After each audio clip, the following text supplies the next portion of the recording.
Conference. Headstart Conference. All right, please let's give our SRC president a round of applause. He will be coming to share with us why we are gathered here.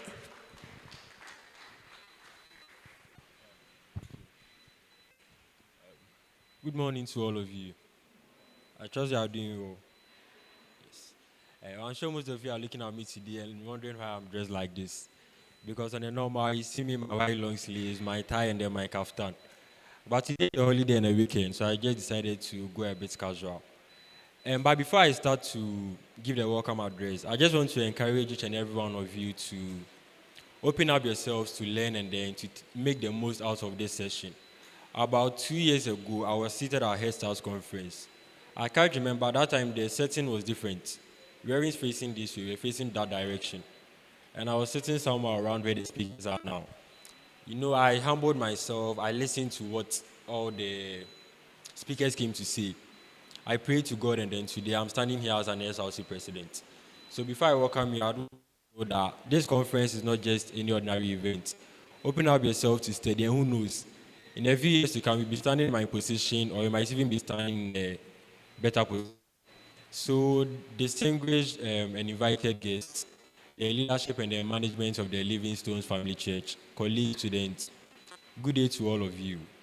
It is actually with much excitement and an honor that I stand here to welcome you to this year's edition of the Headstart Conference. The Headstart Conference is actually an annual program that is designed by the Living Stones Family Church, not to ensure that students only succeed in their academics, but then also to help them build career development skills, financial literacy skills, and then also to help them to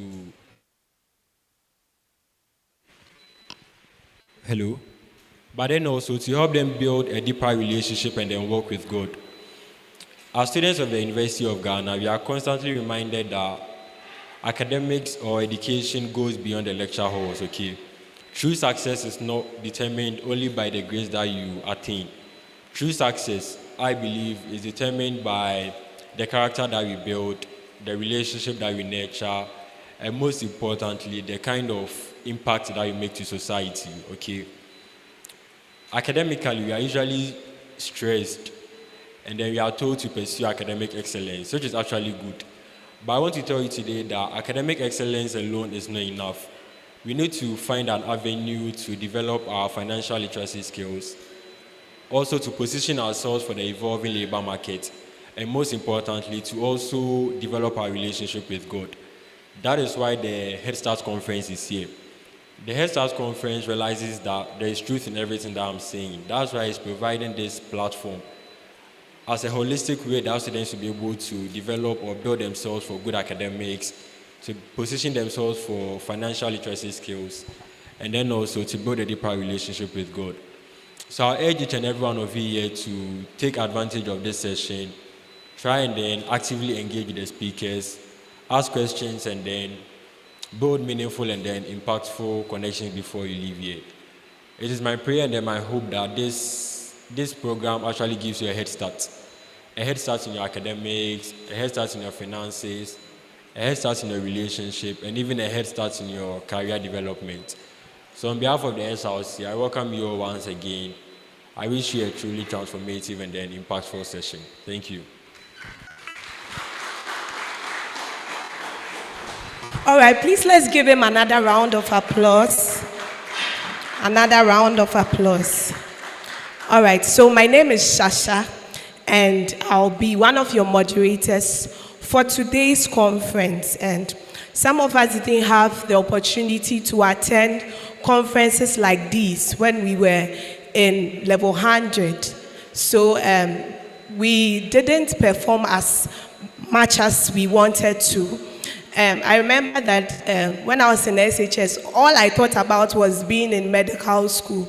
So when the results came, I applied to the University of Ghana, and I was given biomedical engineering instead.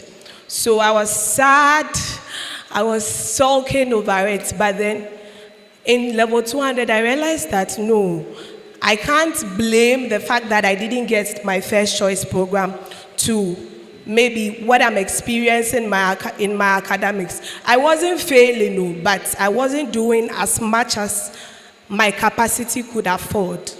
And so if you are here and maybe you didn't get your first choice program and therefore you're feeling down, therefore you're not giving it your best, I believe that the first panel discussion that we are about to have will help you understand how to navigate through that heartbreak so that you would graduate with a better class. I could have graduated with a first class, but then in the first 2 years, I missed it because I was wishing for something that I didn't have at present.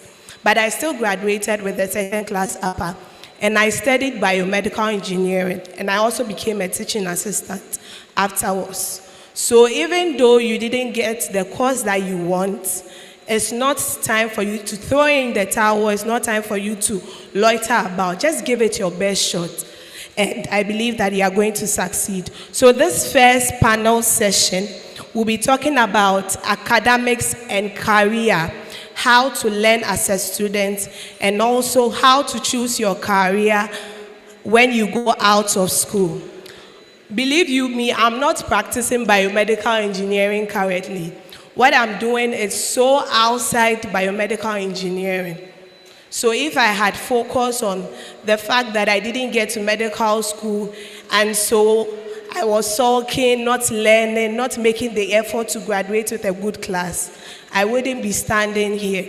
So I want you to be attentive. I hope you have your notepads ready, you have your note takers ready. These are seasoned panelists, these are seasoned speakers that have gone through the journey and have learned a great deal that they will be sharing with us. So we'll be listening to an audio of their profiles, then we'll welcome them on stage. All right, technical, please, let's start with the first Introducing the first speaker for today, Mrs. Marilyn Asante Osei, Esquire. Marilyn is a lawyer by profession with experience in advisory and transactional practice. She is the head of transactions and advisory practice at AB Lexmal and Associates, a commercial law firm in East Legon, Accra. She is passionate about introducing the first speaker for today, Mrs. Marilyn Asante Osei, Esquire. Marilyn is a lawyer by profession with experience in advisory and transactional practice. She is the head of transactions and advisory practice at AB Lexmal and Associates, a commercial law firm in East Legon, Accra. She is passionate about excellence, integrity, and using her professional expertise to serve both the marketplace and the kingdom of God. She is married to Pastor Edward Asante Osei of Excel House International, and together they have 2 children. Marilyn serves as a member of the choir and a teacher at the Olive Shoot Department. Ladies and gentlemen, with a round of applause, let's welcome Mrs. Marilyn Asante Osei. Please, let's celebrate Esquire. her. Let's give her a round of applause. Let's welcome Mrs. Marilyn Asante Osei. Her husband, Pastor Eddie, is also here to support his wife. Let's celebrate her one more time. All right, please let's listen to the next speaker's profile.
Sharing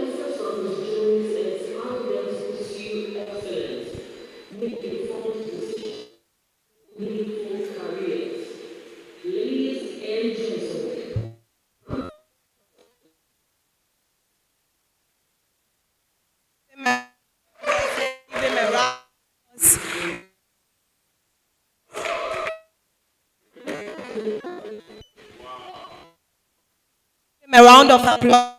Time.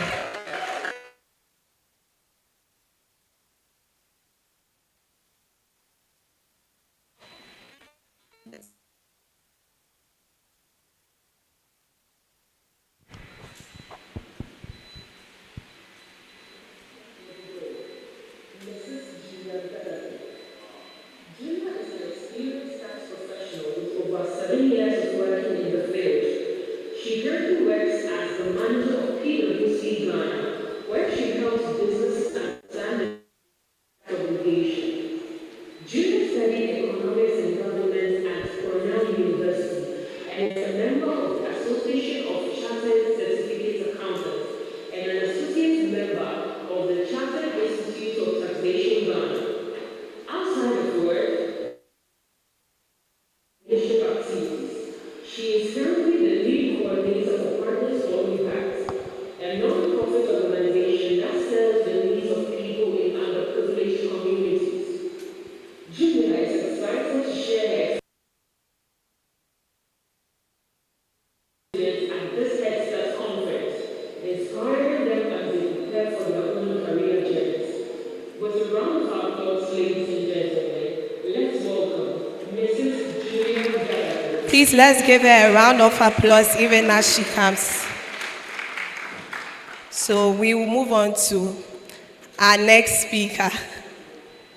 Introducing the final speaker for today, Mr. Kofi Apiokun. Kofi is a transfer pricing specialist in the International Tax and Transaction Services team at Ernst & Young Chartered Accountants, EY Ghana. He is a chartered accountant and a chartered tax advisor with over 12 years experience in providing assistance to companies in resolving tax disputes, efficiently structuring their tax affairs, performing buy-side or sell-side due diligence, and complying with the requirements of tax laws, amongst others. Additionally, Kofi is the guest lecturer at the University of Ghana School of Law, co-teaching the transfer pricing course in the University of Ghana School of Law's Masters of Arts and Masters of Laws in programs in tax law, policy, and practice. With a round of applause, ladies and gentlemen, let's welcome Mr. Kofi Apiokun.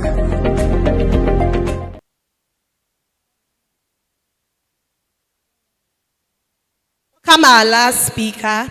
He's Mr. Kojo Jambra, an engineering lead from Amazon in Seattle, US, and the founder of AI startup.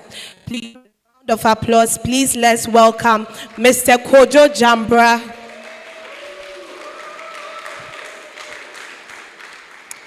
All right. I believe you are excited and ready and poised for what we have in this discussion. So this first discussion is going to be about your career and also how to excel in your academics as a student. So yeah, we'll set the ball rolling. So my first question would be to Mrs. Marilyn Asante, yes, on academics, yes. So before I ask you the question, I want to say something. So when I was in school, I realized that I had a roommate that used to study all the time. I wake up, she's studying. I go to bed, she's studying. Made me feel as if I'm not a serious student. But then I realized that when it was time for graduation, I don't think that the efforts that she puts into her studies commensurated to the kind of class that she got. So as a student or as students, what are some of the best study strategies that we can do, especially for level 100 students? Some of the best study strategies that they can do, especially because they are in university. You see, SHS, there's time for prep, so it's like compulsory. You have to learn even though you don't want to learn. I hear no one is going to force you to study or anything. So what are some of the best strategies that a student can adopt whilst they're in the university to learn and get the best results? So. Thank you very much for the question. Hello, everybody. It's a pleasure to be here and to be back here. I was also in the University of Ghana School of Law, and I was part of the first batch of the undergrads who had to do like the LLB program in University of Ghana.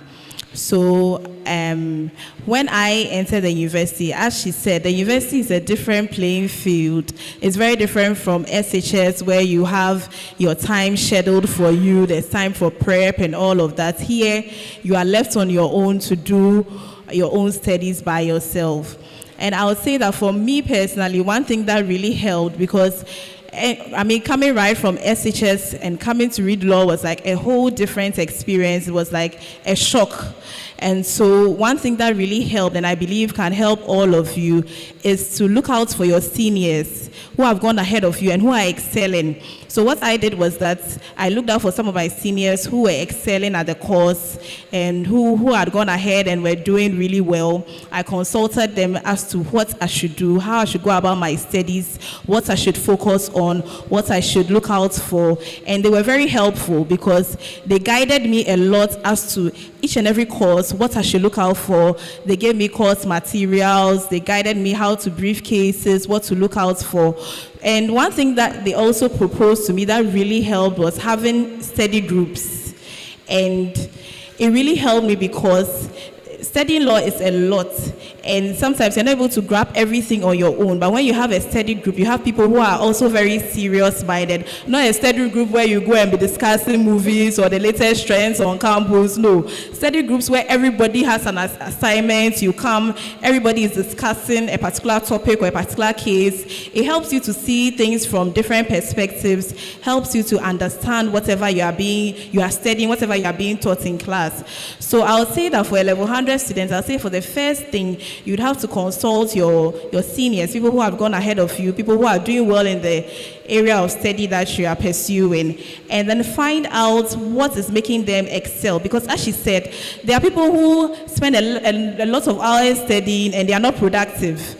So you want to have productive study times. So you need to know what to do, what strategies you should put in place. There's not one cast rule for every course. So I would say that it's very important that whatever area of study you are pursuing, you find out from your seniors how they went about it, what strategies they used to succeed. And I would also propose a study serious study group where you would go and actually benefit. And it also helps you because it keeps you on your toes. Because once you have topics assigned to everybody, before the session, you are forced to study, because you know that if you go and you're not able to say something, everybody will be upset with you, everybody will be looking at you some way. So you are forced to also put in the work and study. And when you also have study group discussions, it helps because you see other views, you hear other views, you hear what people have to say. It also broadens your understanding on a particular topic. So I would say that for a level 100 student, for anybody, the two key strategies I'll give to you is to first consult people who have gone ahead of you. And it's never too late, whether you're in level 200, 300, always ask the seniors, those who have gone ahead and have excelled, how did they go about it? What helped them? What material did they use?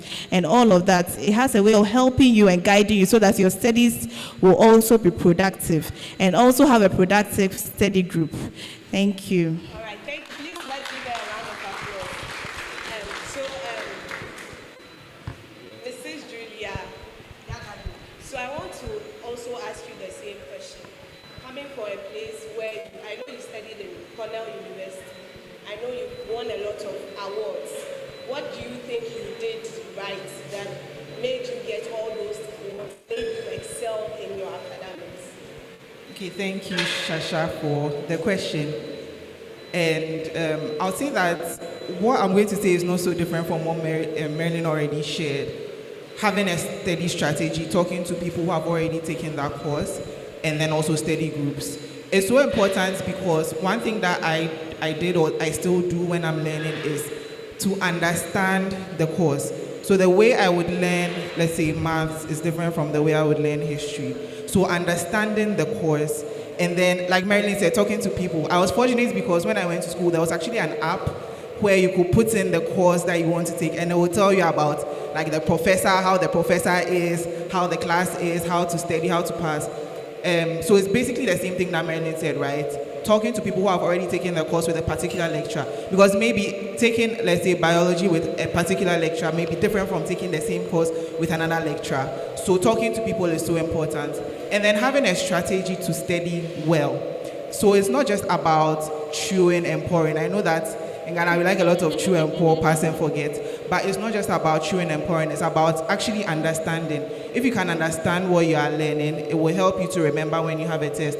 So one thing I do is understanding the topic I'm learning, go through all the chapters, like all the entire syllabus, and then break it down into study sessions. And then by doing that, I make sure that I cover the entire syllabus. So I'm not doing like, okay, I'm going to just learn 2 topics and pray that those are the 2 topics that come. Like, people do a lot of funny things just to pass. But if you want to really do well and get really high marks, you have to learn very well, structure your time, set out time to study, and then make sure that you're covering the entire syllabus. Also, groups, it's like I'm repeating what Marilyn said, but it's so important. When you are able to teach something, or when you learn something well enough that you can repeat it to someone, it helps you to also remember it better. So having study groups are important. And then another thing too that I did was I understood the way I learn. So there are different ways of learning. I think I attended a program maybe when I was a student, and I found out that there are different ways of learning. So there are people who learn primarily through visuals, so they can remember pictures, graphs, mind maps, diagrams. There are people who learn by hearing, so maybe listening to lectures, re-listening to audio books or YouTube, like audio lectures. And then there are people who learn by reading and writing primarily, and then there are people who learn by doing. So depending on the course that you are learning, you may be able to apply some of these techniques to benefit yourself. So I realized that I learn a lot by hearing. So even now, I will still like put on podcasts and be listening to like podcasts on tax and transfer pricing and that kind of thing, just so that my mind is still active. So know what works for you, and then make sure that you do it. And learning is also very active. It's not passive, or it's not something that you should do haphazardly, like, oh, okay, we are going to learn, then you take your book and then you just open and start from anywhere. No, have a structured plan to start and then finish your syllabus. And then also ask questions. Feel very free and confident to ask questions. If you have your lecturers or your TAs, make sure that if you don't understand something before the next lecture, you go for your office hours, and then also ask questions. So all right, please let's give her a round of applause. And what she mentioned is really important. I had a mate in school that you will never see this guy learning, but he will still pass his exam because he identified the best time and how he learns. So how he usually learns is when the lecturer is teaching, he just gets it from the onset. So imagine if you are following him around and not learning, you would think that you are in the same soup, but then when the exams come, you see that he would have passed his exam. So thank you so much. And I want Mr. Kofi, since you are a lecturer, give us a perspective of a lecturer, how you can study as a student. Yes.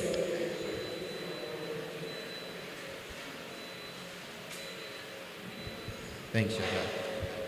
I think the university is one of the few places where the same person who teaches you is the same person who examines you. So one of the things that you should always try to do is to look at the things the lecturer is emphasizing, the things that seem important to the lecturer. They will be repeating these things in class.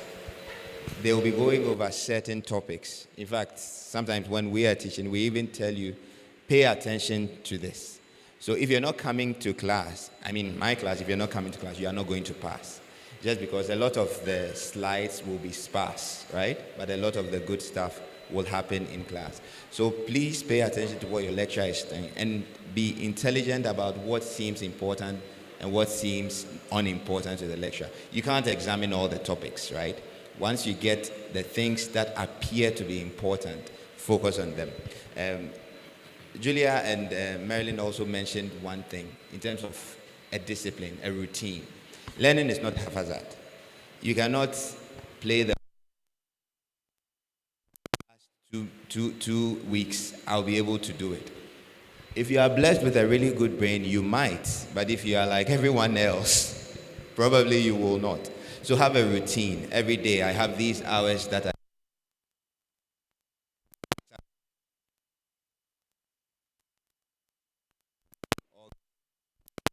talent eventually. So if the routine of things, before you will enter the exam room and you are confident, right? Because one of the things you don't want to happen to you is you enter an exam room and you don't know what you are writing. Before you reorganize yourself, 1 hour is gone. Very sure. And then the 1 hour, because you want to write something, either you're scribbling, whatever you're doing will not bring the best output. So make sure that by the time you are getting to exam time, you are confident. Thank you. Give them a round of applause. I believe you are learning a lot from your submissions. All right, all right, please, Mr. Jambra, please go ahead. Yeah, I thought I would share something on this. So, I was not the most academically gifted student, right? But I think what made the difference for me was having an interest. I would say try to develop an interest in the things you're learning. Try to not just study for the exam.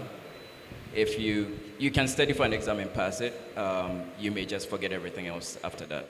And it's really hard to do something that you're not interested in. But if you do say to yourself that, okay, I'm going to learn this thing and I'm going to really get it. I remember having a roommate who was really interested in psychology. He was a psychology major, and he would talk to us all the time about certain cases and so on. And yeah, I believe he just sailed through it. So for every course, you may not be able to do that for every single course, but as much as possible, try to build a personal interest, and that will help a lot. I would say you hear me talking about AI a lot here, because I think it's going to be really defining for your career.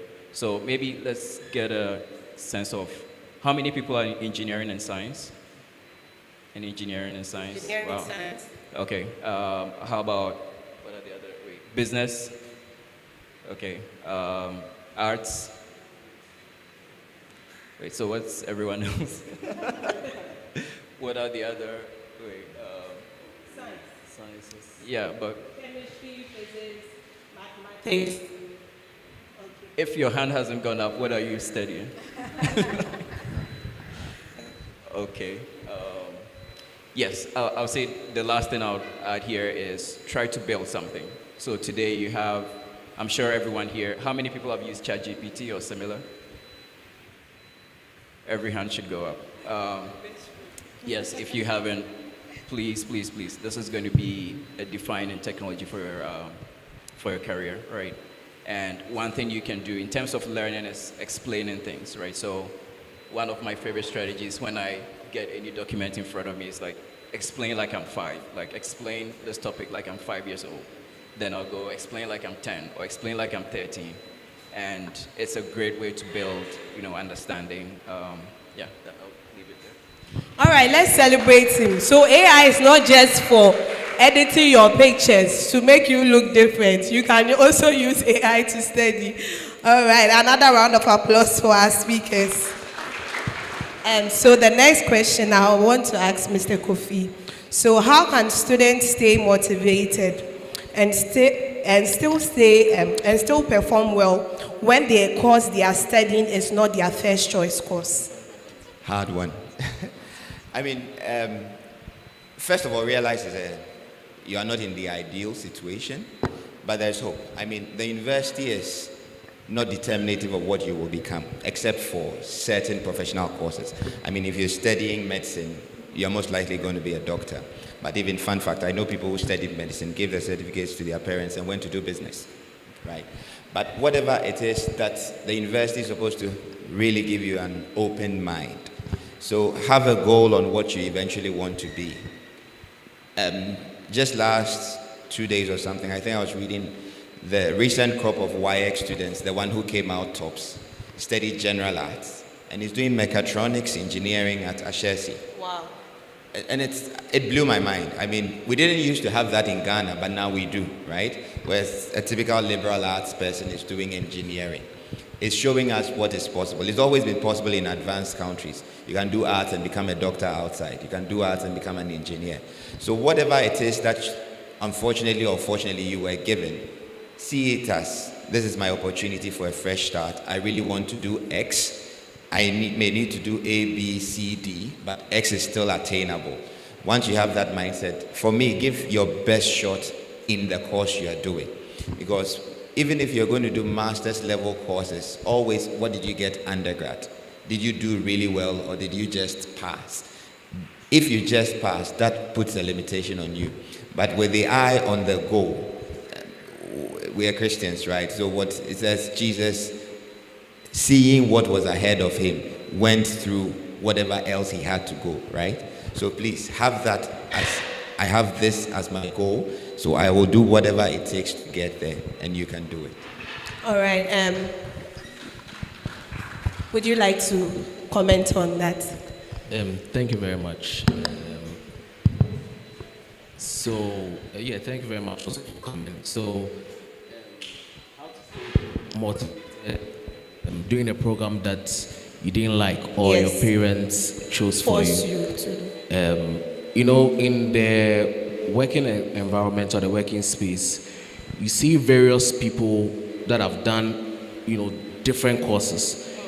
I've happened to employ someone who was doing nursing, right, computer nursing, but was working in a real estate company. I've seen people that studied biochemistry and they are working at the bank.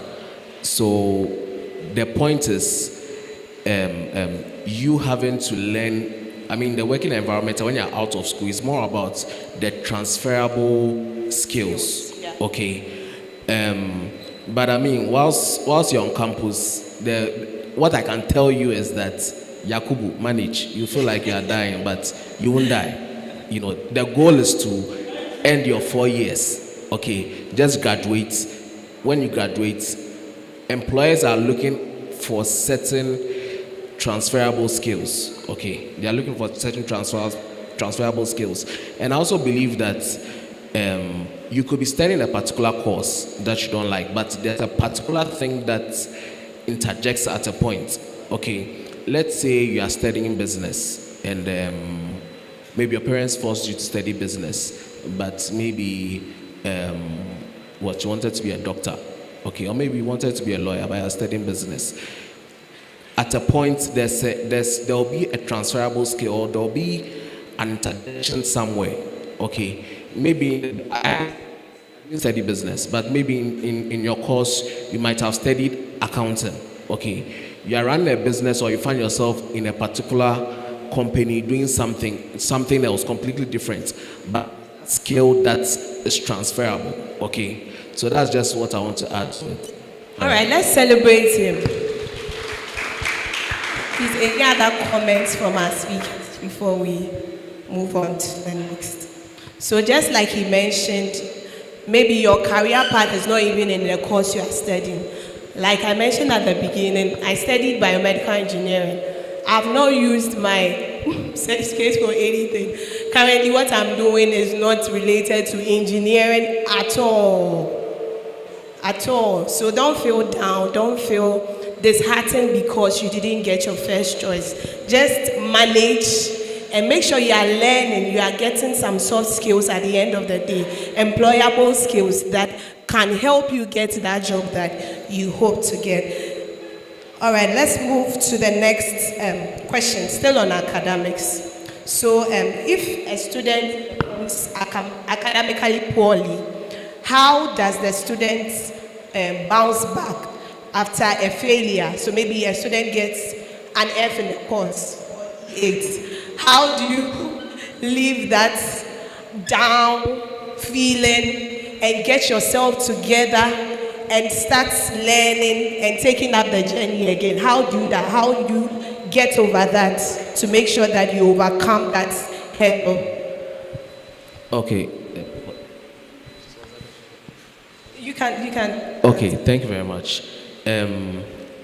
I think when you don't do well in your exams or you don't pass,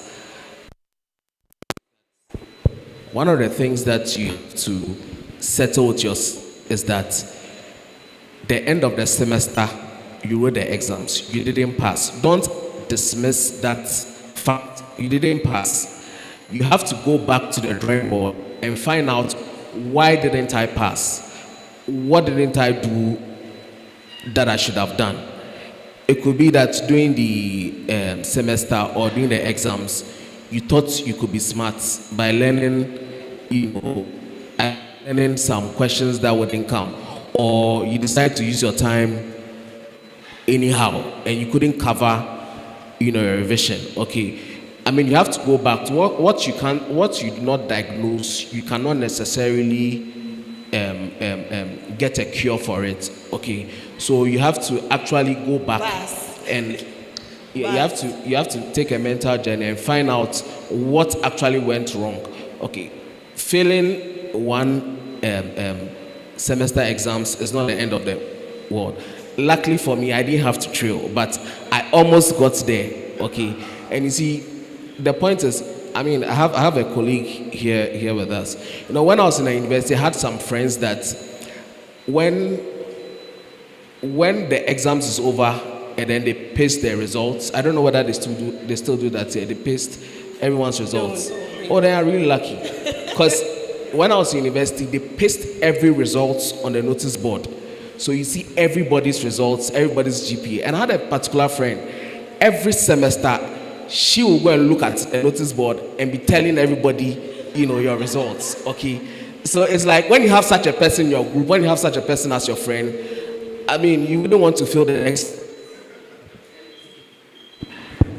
That particular friend has just always monitoring me. Hey, when the was over, if you have that kind of friend, I mean, it's also to just like go back. You have to go back, find out what went wrong. Was I my study members, were they joking, learning? Did study our past questions? Did I answer the question? Did I waste time on answering a question that didn't carry a lot of marks? You have to actually go back. And you see, sometimes on campus, what students are not too confident is to go back to our lecturers and ask their lecturer what went wrong. Okay, the results, not just taking the results as is. Okay, you have to. Sometimes you should be able to go back to your lecturers or your TA and just ask them for further explanation. Okay, thank you. All right, let's celebrate. Let's give him a round of applause. Mr. Jamba, would you like to attempt the question? Okay, I'll try. I have a PhD in failing. I was actually at Legon for a year and I quit.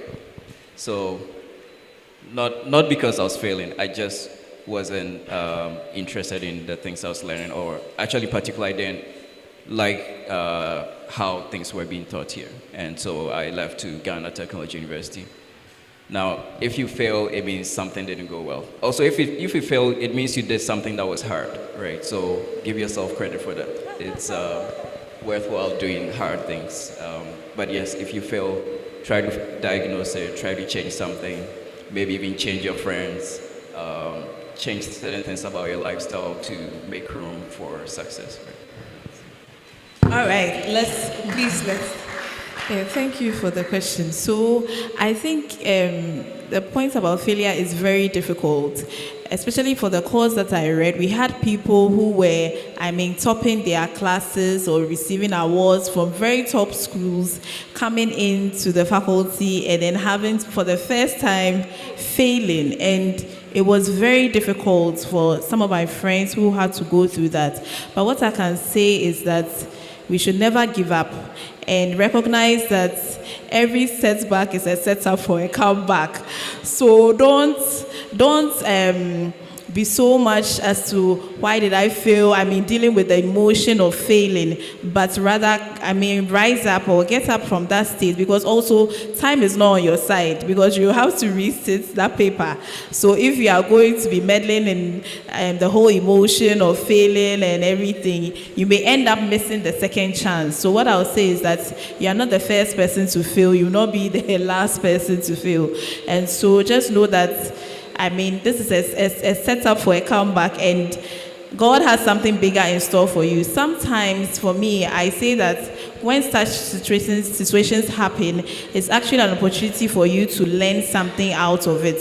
So see it like that, and don't be downtrodden or feel like this is the end of the world. But come out of it and know that there's something brighter ahead.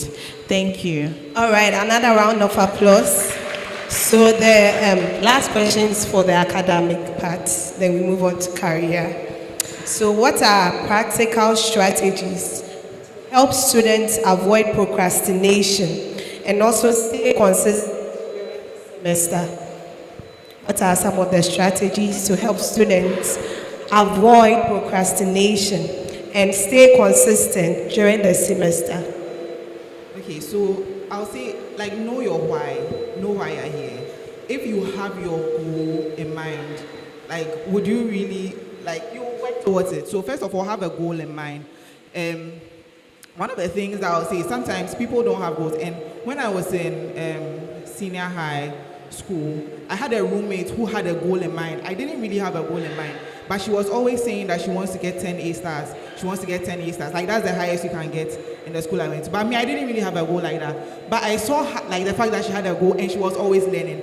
And it kind of rubbed off on me. And then I also learned, and then we all did well. So, but if she didn't have that goal, she probably wouldn't work towards it. So have a goal in mind. Like, what, at the end of the day, what GPA do you want to graduate, or what class do you want to graduate? Do you want to graduate as a first class, or second upper, or second, or below? I won't go below that. So if you have your goal in mind, that will keep you grounded. And then also, just like, be disciplined. Okay, you are here to study. Like, that's the primary purpose of why you're here. You're here to study. You're here to. There are other things, network, get to know people, all of that. But make sure that you are disciplined. You have a routine for learning. You set out time specifically to learn. It's not all about games, having fun, meeting friends, all of that. Like, keep your goal in mind and then just put in the discipline.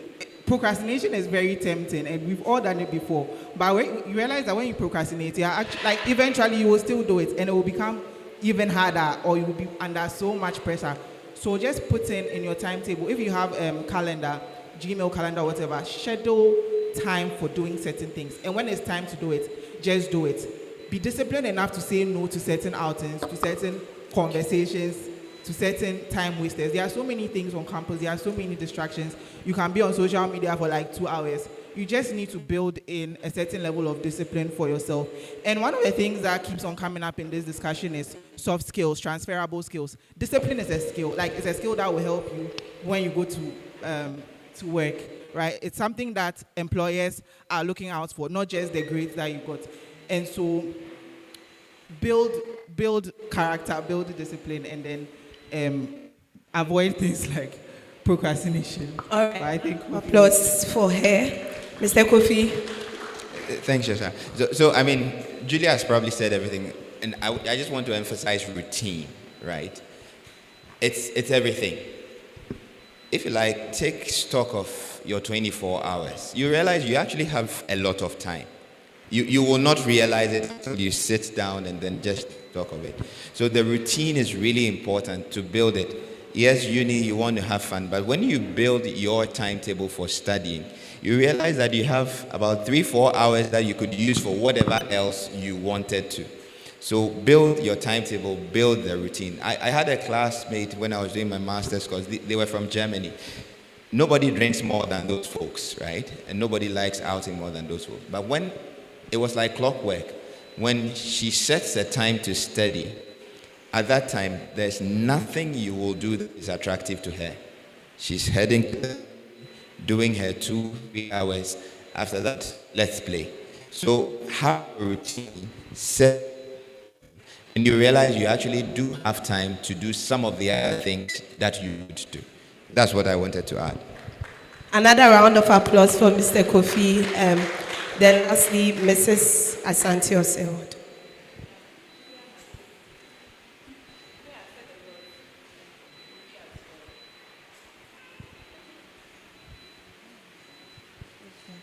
Thank you. So what I wanted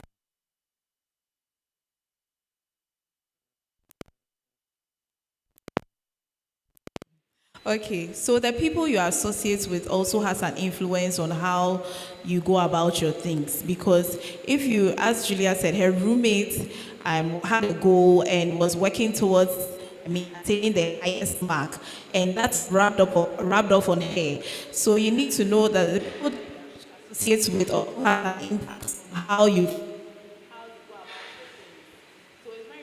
To be very selective of the people that you associate with, your friends. Be very critical about that, because when you have people who are encouraging you to study, people who are encouraging you to learn, you get back from lectures, you see that people are going back to study, or you sleep, you wake up, you see that your friend is studying. It has a way of rubbing off on you and getting you to be serious. But if you have people who are always pulling you out to parties, pulling you out to go out to have fun and all of that, it also has a negative impact on you. So you need to be very critical about the people you associate with, the people you surround yourself with. All right, let's celebrate her. Let's celebrate her. Okay, so to career. So the first question I would like to ask on career is, why do you think some graduates struggle to get a job after school? Why do you think some graduates struggle to get a job after school? So maybe Mr. Jambra, then we hear from Mr. Right. Benaya. So if you study something that doesn't have market demand, right, you will have a hard time finding a job. I think one of the things I used to do back in the day, you had newspapers, right, and you would see job ads all the time, and you have to make an effort to see what people are hiring for, right? So are people hiring accountants? Are they hiring programmers? Are they hiring writers, right? You want to be in tune with what the market is demanding. The fact that you have a certain major does not mean that people are hiring in that major. Yes, and the other thing I'll add is try to find internships, right? It's not an easy thing to do, but that will give you exposure to people in the industry. And in fact, if you have good internships, you may even have a job before you finish your program, right? Yeah, that's it. All right, thank you. A round of applause. Mr.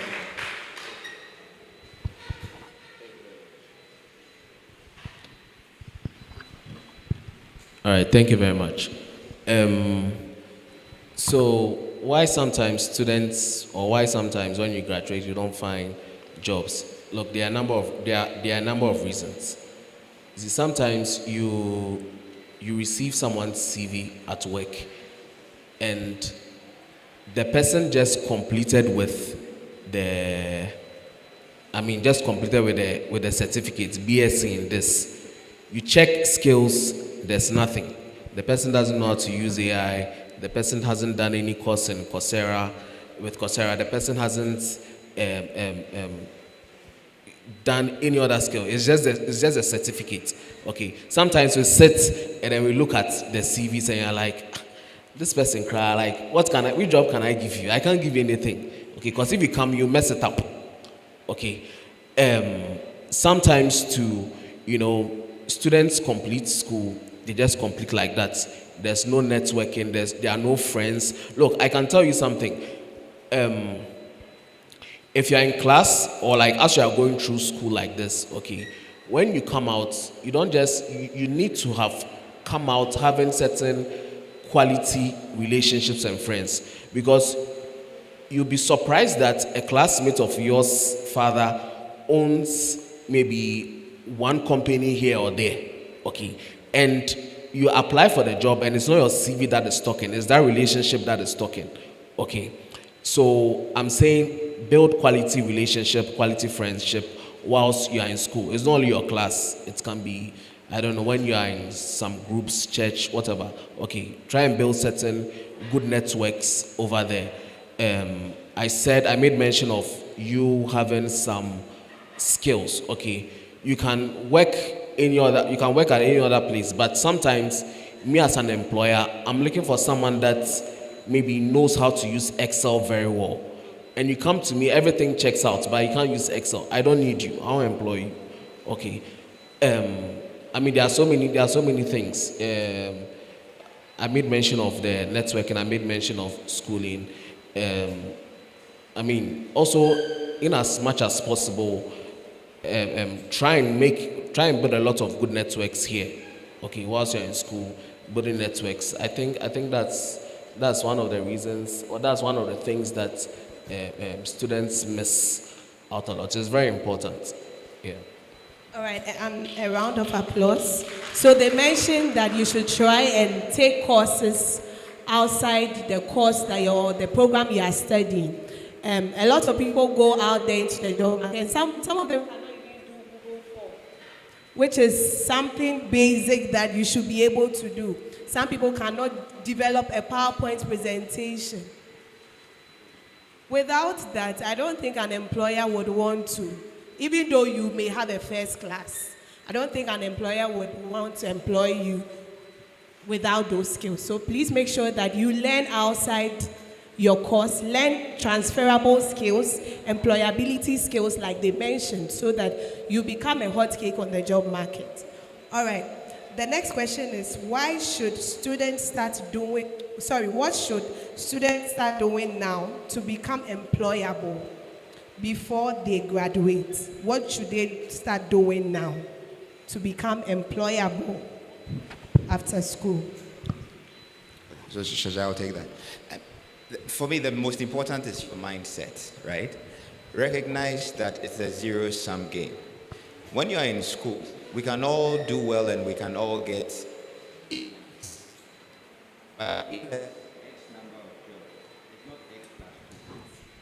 competitive.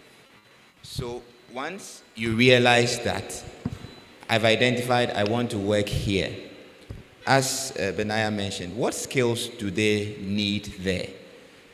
Do I have those skills? If I don't, I start working towards them. Do they do an aptitude test? I mean, when we were on campus, I think hiring season, I think we did almost 100 aptitude tests before we went to do the actual one, right? You are practicing what you want. If you are not having that mindset and you think, oh, I'm going to finish school with the first class and the jobs will open me, this is Ghana, it will not happen. So please, assume that you are in a competition. Assume that you are running to win.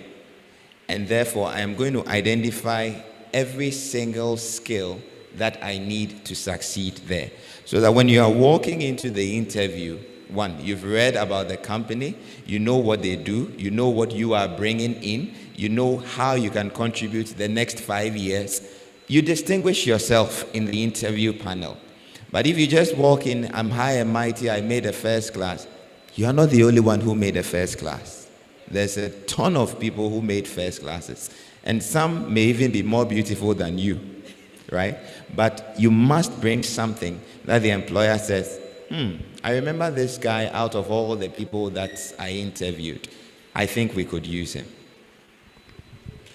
A round of applause, Mr. Jamra.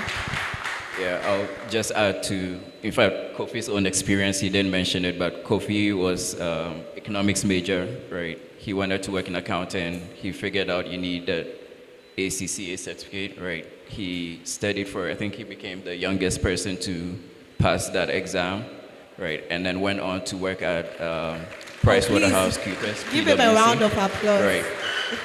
So that's what he means by staying in touch with the market. Like, know what employers are looking for, and then make sure you build a profile that fits that. All right, thank you. Still on the same question. You know, now the world is tech and AI. How do you think a graduate or a student should take advantage of these things that are available to us in order for us to be employable or get jobs easily after school? What should they start doing before they go out there, especially with regards to tech and AI? Okay, so I think I already mentioned that this is a very, very special time. You have an edge over people who are already in employment, right? People have been at their jobs for 10, 20 years, doing things in a certain way, using Excel, using Word.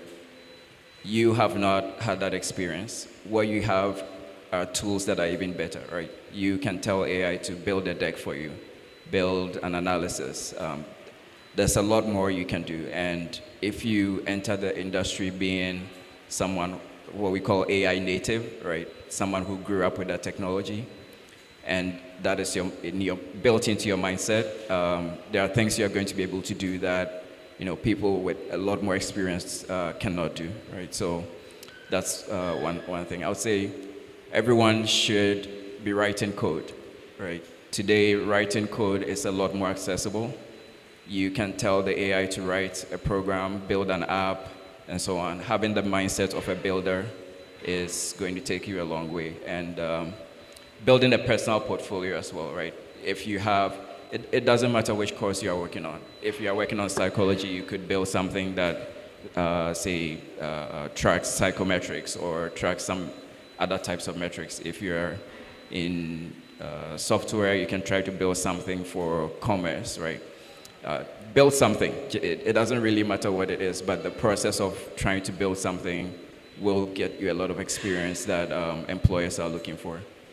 A round of applause. A round of applause. So he said build something so that you can get the experience that the employers want and are in high demand of. All right. So my question is to Mr. Caitlin Abraham. How can students balance their academics and also building a side hustle? So maybe I'm a student. I want to start doing something so that I won't be overly dependent on my parents or my guardians.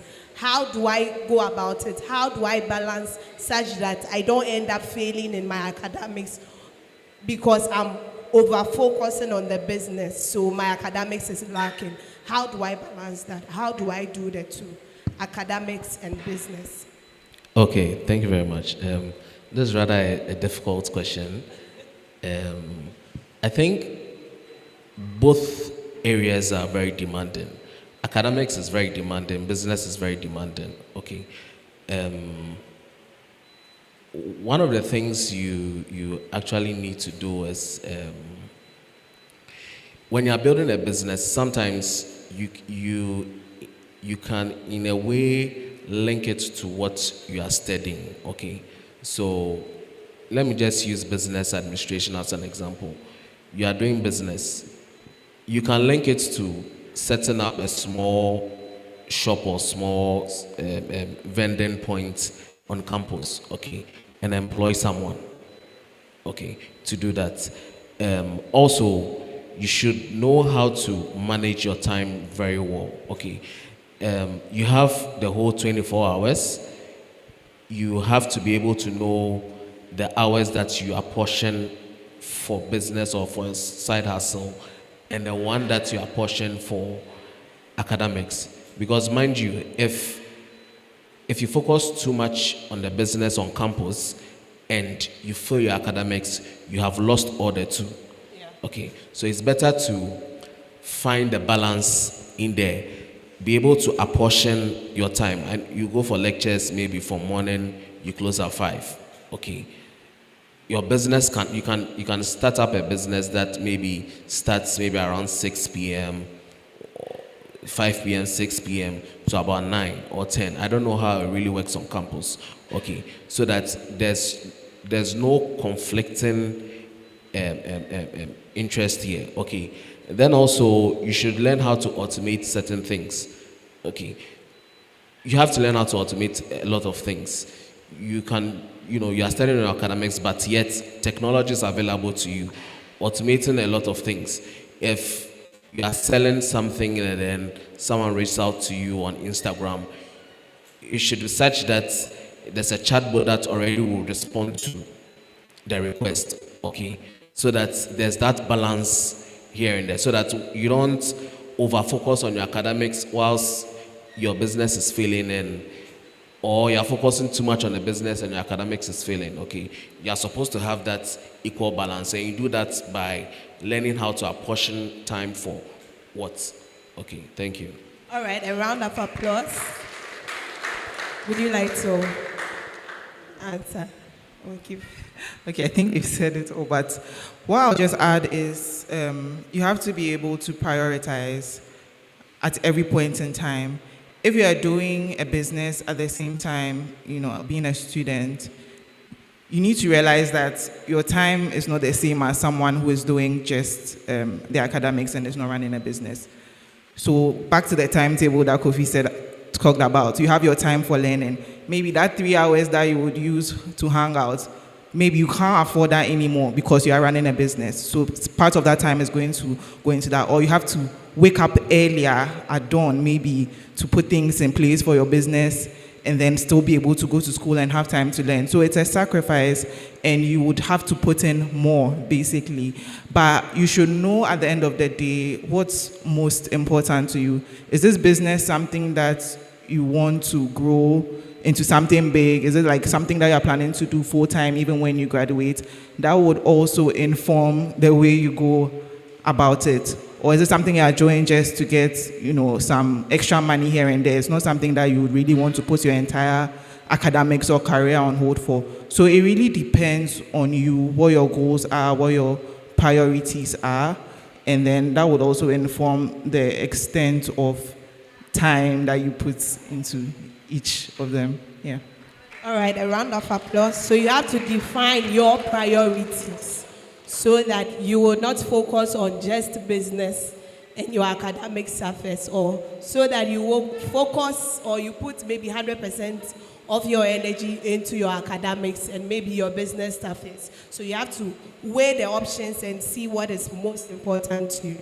So Uncle Kofi, please, what are some of the factors to consider when choosing a career? What are some of the things you need to consider when choosing a career?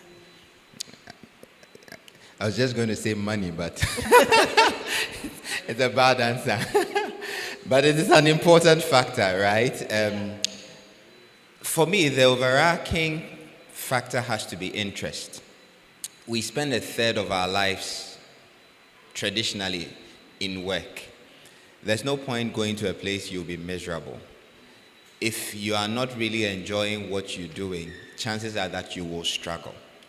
Of course, at a young age, it might be difficult to see what career would suit me. But God is good. He gives us indications. What are your natural proclivities?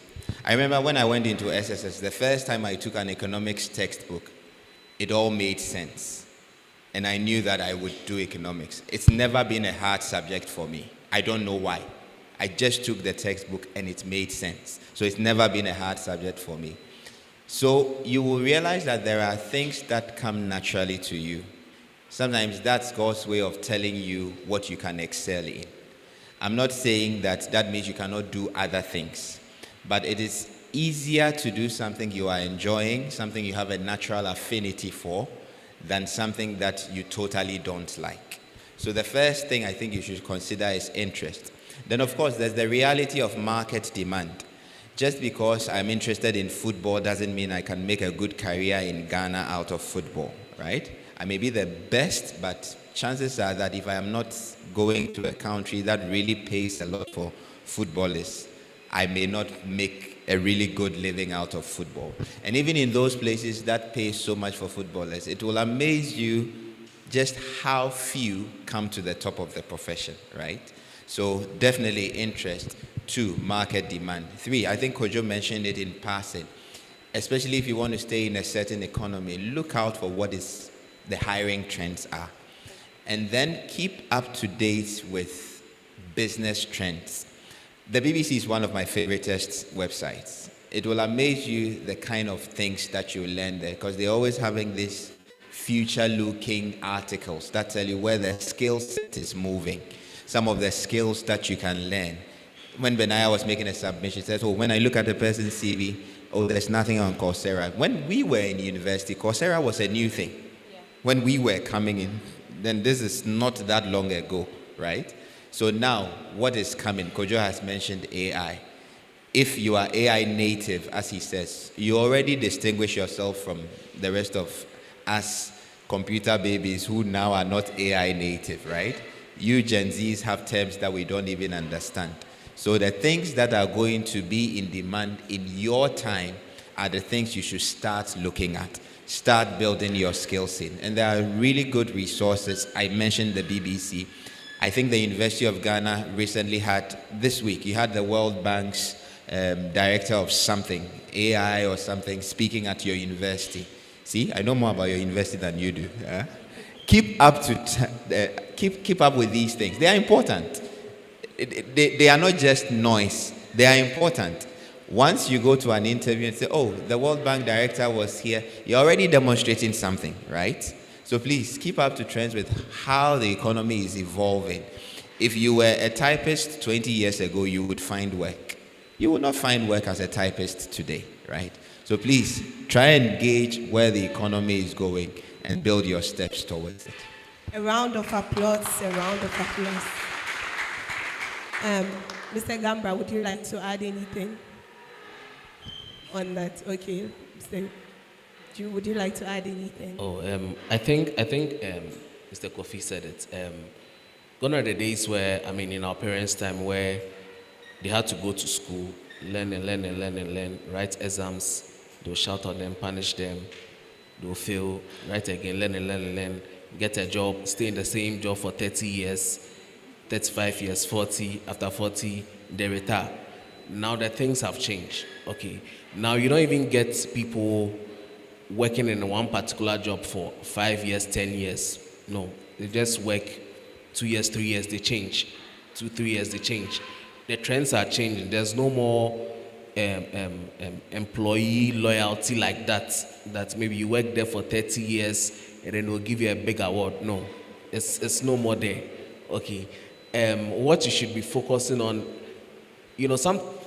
just to add to it, sometimes there are certain careers that today it will fetch you money, but 10 years down the line, it won't fetch you money. Okay. Those are some of the things you should be looking out for. That which career can I enter into that I know that in 10 years' time, it will still be relevant. I remember years back, there was a whole wave about this content creators. When I say content creators, people that actually write content, post on Yen and all of that. Today, with just a prompt, ChatGPT, Claude, they can just do that for you and just schedule how you want to paste it or post it, and then it's like that. One person who knows how to use AI has taken over 10 people's jobs, 10 content.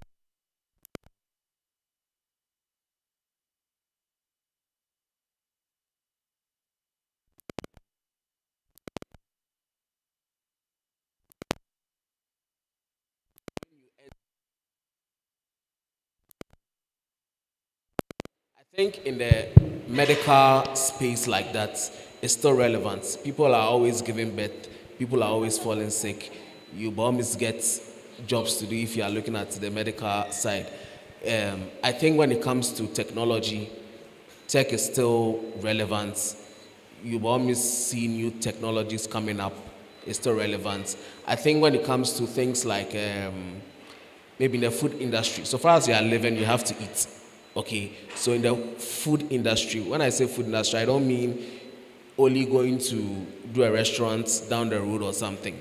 Okay, but the whole industry, including the supply chain of it. Okay, that's an area that you can look at. Okay, so just focus more on areas that 5 years down the line, 10 years down the line, it will still be relevant. Okay, I think the banking industry very soon will be hit by changing trends. 20 years ago, ATMs wasn't that popular like that. But right now, you have ATM dispensing cash and you still have ATM taking in money.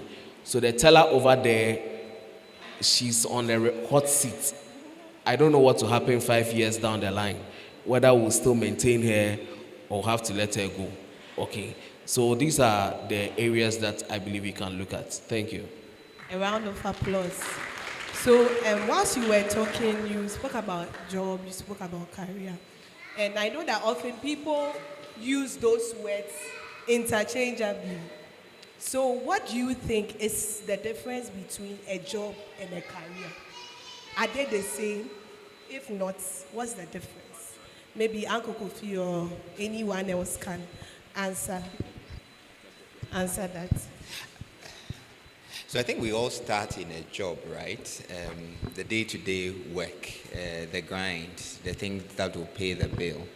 And then the career is, if you look at it in the entirety, and if, for instance, I was going promotion level A, B, C, D, what do I eventually become? So when I look back on my life, my secular working life, what did I do, right? I can see that as my career. What impact has it brought? Besides just paying my bills, right? Am I getting fulfillment? And I think I mentioned that in terms of interest, driving a career, if I'm going to spend 8 hours every day with certain people I don't like, doing a job I do not like, it becomes a job. But if I am going there and the people are fun, what I am doing, I think I am being fulfilled. I am enjoying what I am doing. I am having a career.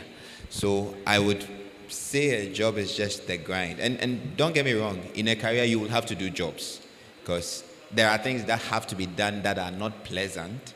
But if in the grand scheme of things you are enjoying what you are doing, then the few things that you would rather not do but have to do, you will still get over it, right? So let's look for something that we will enjoy, that we will come home eager to talk about our day rather than eager to forget it. A round of applause. A round of applause. All right, so we'll go back to our questions. I just want to announce this. So if you want water, just behind you, we have dispensers available. So you can just walk to the back and get yourself some chilled water. Also, we have some books on sale from our pastor, Pastor Philip Badger, and 5 of his classic books. So a copy is going for 50 Ghana cedis. Just grab a copy. And one of the books is 10 P's of Purpose. And it's a light to career in a way because you are finding your purpose. You are finding what makes you happy. You are finding what glorifies the Lord and benefits the world. So it's just going for a cool 50 Ghana cedis. You can walk to the back and make a purchase. All right, thank you. So we'll move on to our discussion. We are almost there. All right, so this is on money or financial literacy. So we hear people talking about crypto. We hear people talking about forex trading. We hear people talking about betting and all that. How or what do you think a student should be careful about concerning these things? Because sometimes we encourage students to be financially independent on campus. But sometimes the means by which they are becoming independent is not the right way. So what, amongst all the things or the ways or the examples or ways of getting money I mentioned, which one do you think is more appropriate when it comes to cryptocurrency, forex trading, betting and all that? Which one do you think is appropriate and what should students be careful of when it comes to those things? All right, so Mr. Jambra. Right. I would say yes. Crypto, forex trading, 99% of the time you are gambling with your money. No two ways about it, right? Forex trading, we have companies with mathematics PhDs, with the fastest computers analyzing everything. And what are the chances you make a better trade than them? almost non-existent, right? So if you are doing something like that, just be clear with yourself that you are gambling. Do gamblers sometimes have winnings? Yes. Do they lose? Yes, most of the time. So you have way better opportunities than that. I would explore other things, crypto, forex trading, and so on. Yeah, it's just not a great place to be. All right, any other submissions? So I'll talk about betting. Yes, betting. Please don't do it. Soccer bets. Yes. Please don't do it. It's destructive, right? Just do a bit of reading. There have been Premier League multi-million pound earners who've bet away their earnings, right? You will win some, and then you will think that you'll win all the time. But think about it. You know, the highest paid CEO in the UK is the owner of Bet365. The lady pays herself 120 million pounds a year. She's the one whose subsidiary is something bet. Do you think she's working for you? How do you think she's making 120 million pounds in salary every year? It's your money if you bet, right? The system, you will not win Aviator. You will not. Aviator is smarter than you. So they might give you a few, 200, 2,000. You say, oh, I didn't score. No, you will not win. Apart from the addiction aspects also, I mean, apart from losing your money, there's the addiction aspect. It's as destructive as drugs, right? If you follow the news, there are people who have gone to prison because they stole their employer's money to go and bet. The funniest story I heard was one was brought to Legon police station, a woman, and then she managed to convince the policeman, and the policeman introduced the policeman's friend, and then they scammed the policeman's friend. I read that story. I said this policeman has to be fired, right? Please don't do betting. That's all I wanted to add. Thank you. A round of applause. Oh, please, for this one, I want it to be resounding. Yes, I want it to be resounding. I mean, they've practically said it, but I would also add something.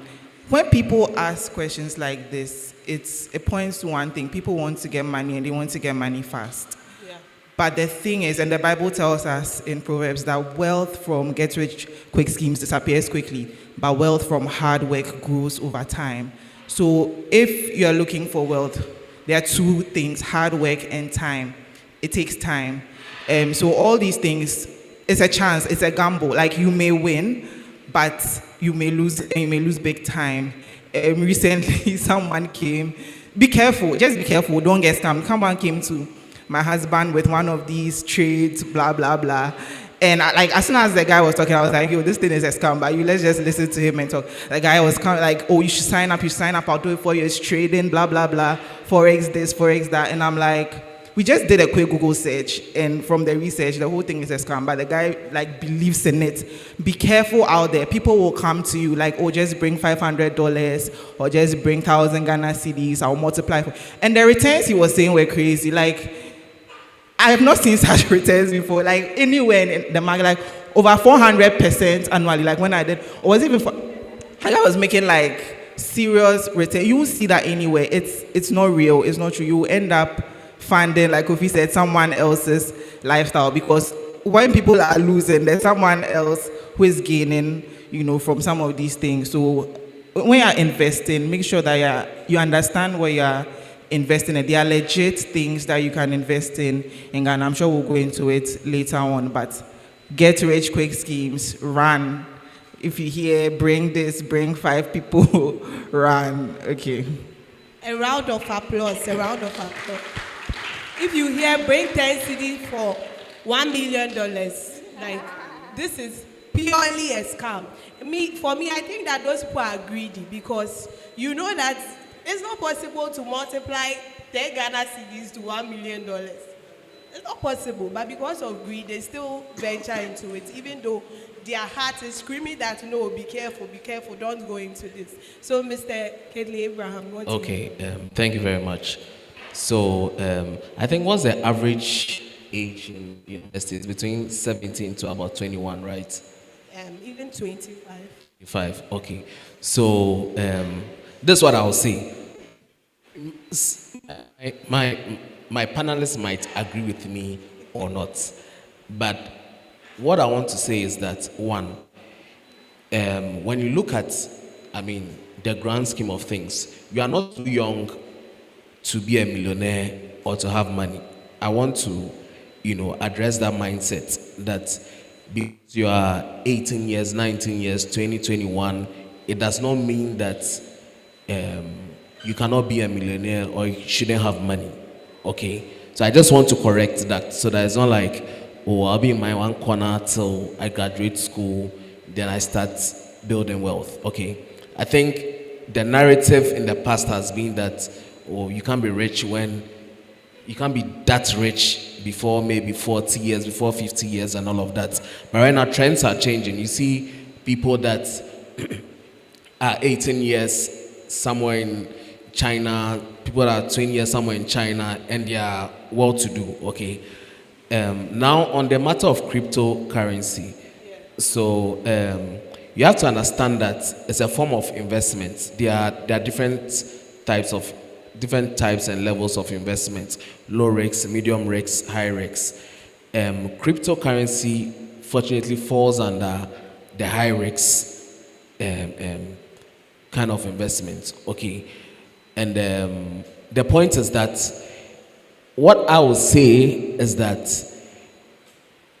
rather than just jumping into it, I feel that you can commit, let's say, 6 months of your time and invest in the knowledge, trying to understand how it works. Because anyone who comes here to talk to you about cryptocurrency and making all the noise about it has already gone through the ups and downs of it. The person has lost money, blah, blah. And before the person is coming to sit here and telling you that, oh, invest in this, invest in that. Okay.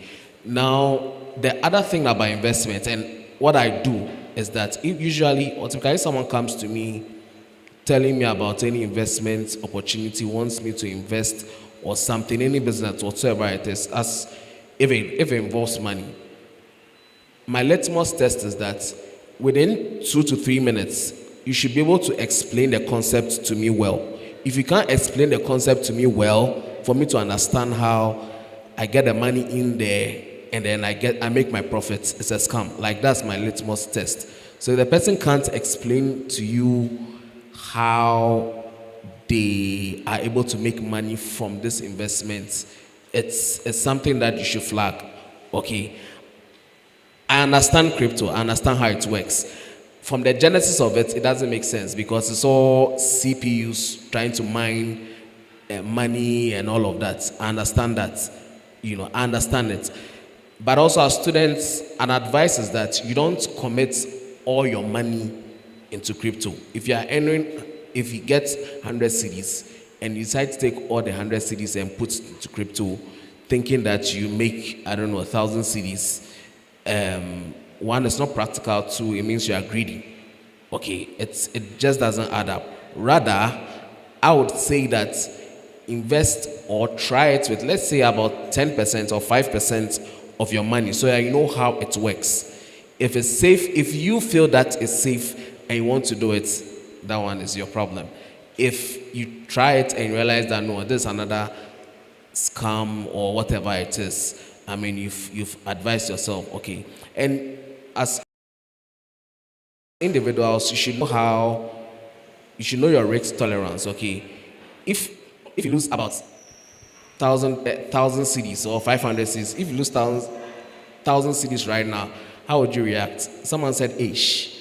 You understand? If you are sitting there and then you lose 1,000 cedis and you are saying ish, right? Automatically, you should know where your risk tolerance is, okay. If you can lose 1,000 cedis and you won't feel it, you can see where it will put you in the risks, bracket. Okay, but if at this stage you are losing 30 cedis, your 30 cedis just gets missing, or your 50 cedis just gets missing, and you are all over the place. You are going to buy egg, you want to curse somebody because your 50 cedis is missing. Okay, automatically you know that there are some investments that you cannot do. Rather, I would prefer you enter into the safe ones like treasury bills and all of that. Okay. And also look at the percentages that usually people promise you.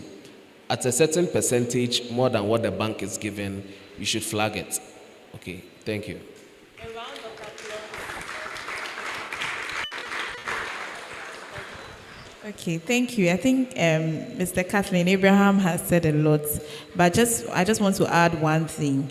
I think that, as he said, in recent times, a lot of young people are making money and all of that, but you should keep it at the back of your mind that you want to make money the right way.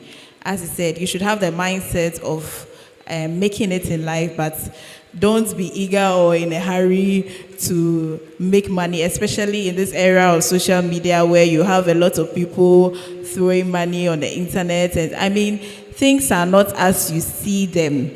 So don't be pressured into getting yourself into things that may end up being a disadvantage to you. As Julia said, most of these schemes, they come tell you a lot of nice and flowery things. But at the end of the day, make sure you're making an informed decision. Research about what you are getting into. Make sure you speak to people who have also done whatever is being advertised to you. Make sure that you are making an informed decision before you proceed so that you are not ripped off in the end. Thank you. All right, a round of applause. It's getting interesting. Okay, so Mr. Abraham, you mentioned T-bills, treasury bills. Aside that, are there any other investments that students can consider that are safer or low risk compared to the cryptos, the forex, the betting, and all that? What are some of those? Maybe you could share a few with us. Okay, thank you. I think one of the safest places or one of your first areas you should look at respect to investment is investing in yourself. I know that you might have heard of, this is not the first time you're coming across this statement, invest in yourself, learn to invest in yourself. When I heard invest in yourself, the person didn't explain it to me well. Okay, I thought, investing in yourself is I have to buy some nice clothes, nice shoes, smell good. It's investment, right? I'm wearing the clothes. It's on me. It's an investment. I'm investing on myself, right? I thought investing on yourself means, I don't know, getting the nice fancy restaurants, eating, things that, you think you're investing in yourself. But actually, what it means is investing in your mind, okay? That's the first one. Investing in your mind is an investment where no one can take. It's an investment that nobody can take away from you. Okay, you look at your skills. Investing in valuable skills. It's not every skill that is valuable. Okay, I don't know. You can learn how to drive. Driving is a skill. It's valuable, but at some point it won't pay that much. Okay, but I'm talking about investing in books, things that will change your mindset, how you think, how you process things, skills that you can actually market, sell, and then you make money. Investing in your mind, that one, everywhere you go, you'll be able to make the money. If you're in Accra and if you invested in your mind, you make the money. If you're in Tamale and you invested in your mind, you still make that money. Okay.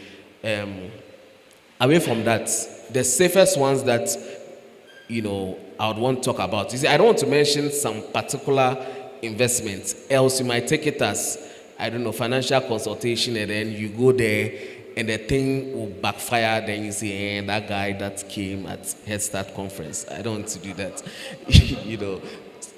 So you can look at the T-bills, money funds,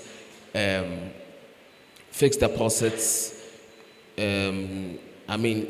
Just adding one tier level to the risks, you are looking at maybe investing in someone's business. Okay, yeah, you can invest in stocks and bonds and all of that, but that's like a different whole topic. Okay, people treat stocks as their babies, but it's more like an investment. You should know when to hold on to it, when to sell and all of that. I'm sure maybe down my tax people can talk more about that one, but that's like a totally different topic altogether. Okay, so when I said invest in your minds, you can look at investing in treasury bills, fixed deposits from banks. You can also have fixed deposits from some of these savings and loans. You can buy shares from other companies. You can go onto the stock exchange market, look at how much they are floating shares. You have MTN, you have a number of shares that they are selling that's very cheap that you can easily buy. Okay, so safely, these are some of the areas that you can look at. If time affords us, we can go into details and maybe, properly list certain, companies and certain areas that you can actually, invest your money, and then the kind of returns you'll be expecting. Okay, and I think, maybe my tax people will talk about that, but typically when people invest, most of the times they forget where my two friends come in, the tax components. Someone will invest forgetting that when you are going to take back your money, the tax master will be waiting for you. Okay, so people sometimes forget about all those things. So these are some of the things you can think about it and consider. Thank you. All right. Julia, any other submission? From Yeah, so the Benaya tax? mentioned, could you give us a tax? Benaya mentioned stocks. Before you invest in a company, like you need to understand what the company does. How do they generate money? Companies that are listed on the stock exchange will have their annual reports or their financial statements published. So take time to read through it. Look at, are they even, like, what's their revenue? Are they growing? Okay, what plans do they have in the short to medium term? Another thing with stocks is that if you go and buy stocks, you go and pour your money in stocks just because, like, you've seen that the price is cool. When you are ready to sell, like, some stocks cannot even be sold. There are some stocks that, like, there's no one is willing to buy. So you need to also think of that. You need to think of companies that also pay a dividend. There are some companies that pay dividend. I think MTN twice a year. You can look into that. But don't speculate. There's a very thin line between investing and speculating. I'll say invest in reading more about finances. There are a lot of books that you can read before you jump into anything. Don't be too in a hurry to make money too quickly, else you may end up losing a lot. All right, a round of applause. I want to add some to that. So early in your career, you just don't have that much in funding, right? I think one of the very important things you want to take care of is that make sure you don't get into debt, right? If you get into debt, you have no money. That's the opposite of investing, right? Now you are paying interest on that money to someone else. Now their investment is in you, and you are paying them those returns. So ensure you don't get into debt. There's something called lifestyle inflation. So let's say you get your first job, and you feel good about it. Now you have a job, then you're like, oh, let me upgrade my wardrobe. Let me upgrade where I live. Let me get a car. Now, that prevents you from accumulating money that you can use for investment that will compound over the years. So if you can make investments early in your life and keep contributing to that, that will compound. And it's amazing what compounding can do for you in your investments, right? And I'll say early in your career too, because the sums of money you are investing is not that much, I'll say perhaps consider index funds. The amount of time you have to spend to analyze a company and so on is really intense. And when you invest in the market, especially when you do short-term investments, you need to be right twice, right? You need to be right at the time you are buying, and you also need to be right at the time you are selling. Again, there are companies, analysts, and so on, whose job it is to do this every single day, right? What are the chances you can do better than them? Not a whole lot. But yes, definitely safer than some of the more speculative things. But yes, do try to invest early. Don't get into debt. Save money. A round of applause. All right, Mr. Kofi then.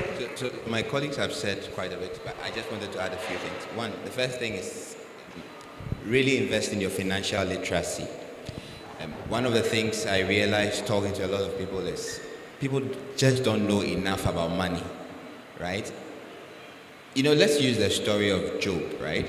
When the devil goes to God and is talking about how Job is wealthy, he says, one, you have blessed him. Two, you have made a hedge around him. What is happening? He's getting, he's not losing. So, Kojo touched on it. Make sure that you are retaining quite a lot of what is coming in. If you don't manage your spending, you may be the highest earner, you will be poor. Just because every money that comes to you goes out, right? So the first thing you have to invest in is financial literacy. Know about money. know about how to manage money. At your earlier stages, you can be frugal, right? There were times we were on this campus, we had cars, but we were walking. Why? You save the fuel money, and that can be put to something else. Those were the days I could go to Kumasi for 70 cedis, fill in my tank. You can't do that now, right? What am I saying? 70 cedis then was a lot of money. Today, if I ask you, and let me just ask, how many of you can commit to, say, putting away 50 cedis every month in an investment? 50 cedis every month. Do you know that if you were to put in 50 cedis every month for the next 30 years, and you were getting an average return of about 15%, around that time you'll be making about 300, 400, 500,000 cedis? It doesn't seem to make sense, right? So you may not have the skill to play the market. Are you financially literate? Okay, there's an investment house that has a mutual fund. I'm going to commit to putting 50 cedis every month away. If you can do more, the better. And just watch it grow, right? Take these steps whilst you're here, because it's also a habit. Once you build it into you, you get out of school, you get a job, you know that, oh, this percentage of my earnings goes into savings and investments. Then when you are growing, you have a family, still, this percentage of my earnings goes into. If you've not developed that habit, it becomes difficult. The final thing I would like to add is, when you start earning, the first item of spending on your budget should be savings. You save before you spend, right? Think about that and then do some more reading on it. A round of applause, our panelists. You're learning a lot. So before I take your final words for this session, I'd like to acknowledge all the online participants. I believe you are also learning a lot. You can post your questions on comments, read them out to our panel, that they will be able to answer every question that you have. All right, so final thoughts. So if there's one advice you want to give to a student here with regards to academic excellence, career, and also being financially literate, what would that be? One advice.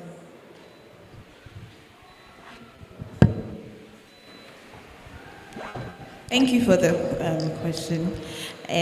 So I would say that it's said that if you fail to plan, then you plan to fail. So I would say planning. You should plan regarding your studies, regarding your finances, and regarding your studies, you should, as we've said, you should have a routine for your day, and you should have a plan. Even for me in my work, every day I have a to-do list. I have a plan for my day. I apportion time for what I have to do. So you should always plan. Plan your day, plan your week, plan your study times, plan your socialization times, plan your business hours, everything, plan. And be disciplined with your plan. Make sure that you are following through with that plan, and it's not just a plan on paper. Regarding your spiritual life, what time you want to spend with God, what time you want to spend with your studies, what time you want to spend with other things, make sure that you have it all planned out. And you can have daily plans, weekly plans, monthly plans, and make sure that you are following through with it and be disciplined with that. And even with regards to your finances, as Uncle Kofi said, you should have a plan for saving, have a plan for your finances. Don't just leave your finances, anything that comes, anything goes. No, you should plan and be disciplined to follow through with that plan. Thank you. A round of applause. Plan, and plan. If you don't plan, it means you are planning to already. Please make sure you plan. Mr. Abraham? Okay, I would want to leave you the word, that's consistency. Okay, consistency. You have to be consistent in everything that you decide to do. You may not feel like doing it, you may feel like doing it, but the point is being consistent, learning how to show up when you feel like doing something, or when you feel like, and when you don't feel like doing a particular thing. Be consistent with lectures, whether you feel like going or not going. Be consistent in studying, whether you feel like studying or not studying. Be consistent in saving, whether you feel like it or you do not feel like saving. Be consistent in learning, researching, building your skills, whether it looks some way or it doesn't look some way. Be consistent at it. Okay, learn how to show up or learn how to commit to that particular time that you'd want to do a particular thing, what you've dedicated time for. You have to learn how to be consistent. Okay, so that's just the word that I'll leave you with this afternoon. All right, round of applause. So consistency. Most of the time when we mention the word consistency, some people think it's being rigid, but you can be consistent and be flexible and vary. Sometimes because you don't vary it, you get tired of doing the same thing over and over and over again.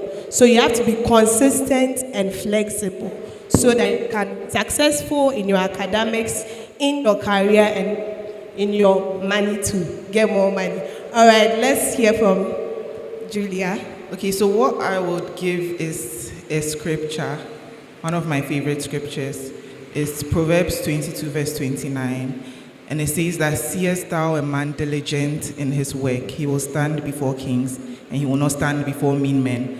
The NLT says, do you see truly competent workers? They will serve kings, they will not serve ordinary men. So what I would say is, whatever you are doing, strive to be excellent at it. Don't settle for just being average. Don't settle for just being in the crowd. I came to uni, I came to class, I passed, and now you're in a pool of 10,000 people applying for a job where they are only hiring 25 people. Like, stand out, be truly competent, be truly diligent. And my last advice is read the book of Proverbs. It will help you. Thank you. A round of applause. Be diligent. Everything you are doing, make sure it's excellently done. And also read the book of Proverbs. Thank you, Shasha. I'll probably like to leave with an assignment and don't say it's because I'm a lecturer. Please, take stock of your hours. Let's say 24-hour, typical 24 hours. What do you do, right? I would want every one of us to just take stock of that time as students and see what you use your time for. And then the other part of the story I want you to do is to consider what you would want to become. And ask yourself, what does it take between now and the destination I want? And tweak your 24 hours until you arrive there. Why am I saying this? Choose your heart. Life is hard. Ask the CEO of the world's largest company or ask the Kaya in Makola Market. Life is hard. But as my wife says, I would rather be in my AC, choosing my heart, than be walking in the sun, right? So choose which of the things will become your life. So when I decide that I want to be A and I evaluate my 24 hours, I can make adjustments until I arrive at my heart. A round of applause. So journal your time. Make sure that you are using your time effectively and you are making the most out of it. So let's hear from Mr. Jan Brother. All right. You probably guessed correctly. I'm going to say something about AI, right? Yes, lean into that technology. It's going to be the defining technology of your generation. A lot of the things we talked about, like trying to find out what jobs are in demand, you can have a chat with AI about it. How to plan your studies, you can have a chat about it. Planning your finances, savings, right? You get a direction. It's a general purpose tool that you can apply to almost anything. So definitely lean into it. The other thing I'll mention is your health, right? Definitely invest in your health. Make sure you're sleeping well, something I'm not doing well currently. Make sure you're seeing a dentist. All of those things, that's investing in yourself. So But I also think you should be optimistic. You are already in the top, what, University. maybe top 10% Please, of people in clap, the country. clap, clap, Yeah. clap here. Clap here. The premier university, yes. Yeah, you are already doing well. Having a degree is a good predictor of success in many domains, and yes, I think you do well. So just take everything we've said and try to run with it. Round of applause, round of applause. Invest in yourself. Visit the dentist, jog, exercise, make sure that you are eating healthy. All right, so thank you, my panelists. It's time for question and answers. So maybe we could have one of the microphones going round. If you have a question, you can put up your hands. Then they respond. If you have a question, please put up your hand. Put up your hand, share about what they've said, or you need clarity on anything. Clarity, you can put up your hands before they go off stage. If there are questions also online, can it be sent to me? I read it out.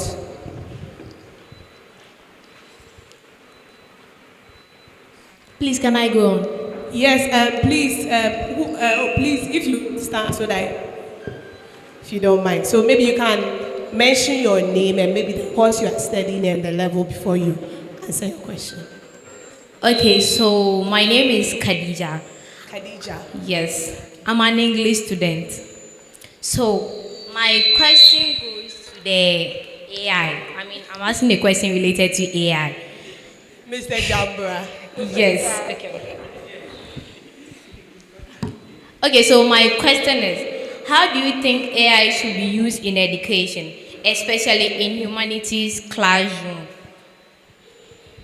All right, Khadija, I believe that Mr. Jambra would answer your question. Right. So how should you use AI in education? Especially with regards to the course that she studied in humanities. Right.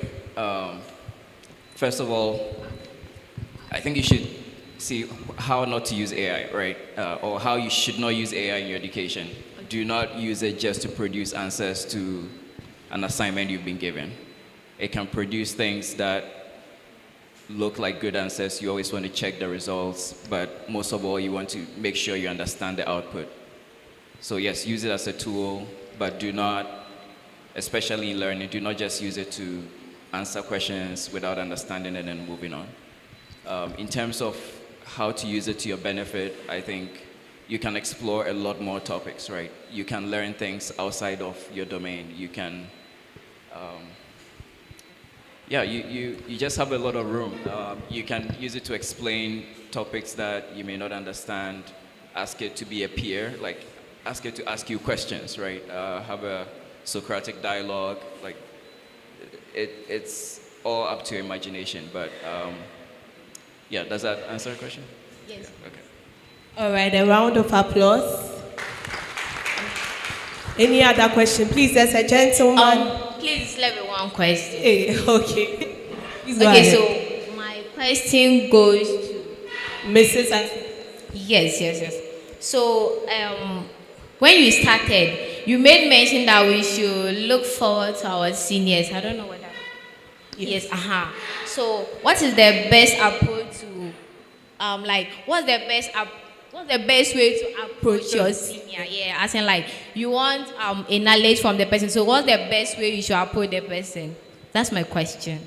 Oh, okay. So I think that you should, of course, you should respectfully approach the person.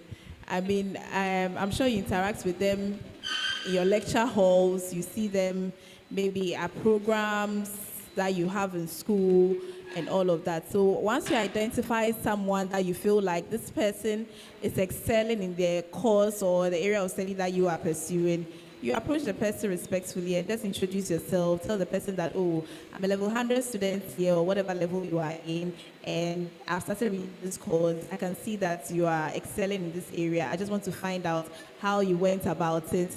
What were the things that you focused on? What were the strategies that you adopted to excel? What were the course materials you you focused on or you use to excel in the area of study. So I believe it's about your approach. I mean, respectfully approaching the person, introducing yourself, telling the person the kind of relationship that you want to have with the person, and also, I mean, getting the insights that you want from that relationship. So I think it's about A that. round of applause. A round of applause. So still on that, you see, some people have an advantage of level 100 especially. So maybe you approach a senior and you see that he's trying to like make advances at you, but that wasn't the aim of the approach in the first place. How do you handle that? So that like you know that he will help you, but the issue is that he is trying to make advances at you, but then he's an asset to you, especially in the course of your study. Okay, first of all, I don't think he's the only person that is excelling in the course that you are doing. So if you feel like he's going too far, then you need to set boundaries. And even in whatever relationship that you have, you need to set boundaries because you need to let people know how far they can go with you. So you need to set boundaries in the sense that if you see that the conversation is going a certain direction that you don't like, or it's not the reason why you are even having that kind of conversation, you should be able to pause or get the person to end that conversation in a polite way, not like rudely, but of course, you try and end the conversation. And there's a way of going about it. I'm sure we are all not kids here. So, I mean, if the person is towing a certain line you're not comfortable with, you can just, I mean, nicely just end the conversation there. And, I mean, advise yourself as to whether you're going to proceed with that person or you're going to find somebody else who will help you. And I'm very sure that you'll find other people who will be more than willing to assist you. Because in a university, there are so many people that you can speak to, so many people who are willing to even go out of their way to help you. So I feel like if this person is not helping you in the direction that you want, then first of all, you set boundaries. But if you feel like still the person is not catching the signals that you are communicating, then you need to move on to another person. Thank you. A round of applause. Thank you so much. Please, the gentleman, then the lady, Thank you very then much. one last gentleman, then we are done for the Good question. afternoon. I'm Gideon by name.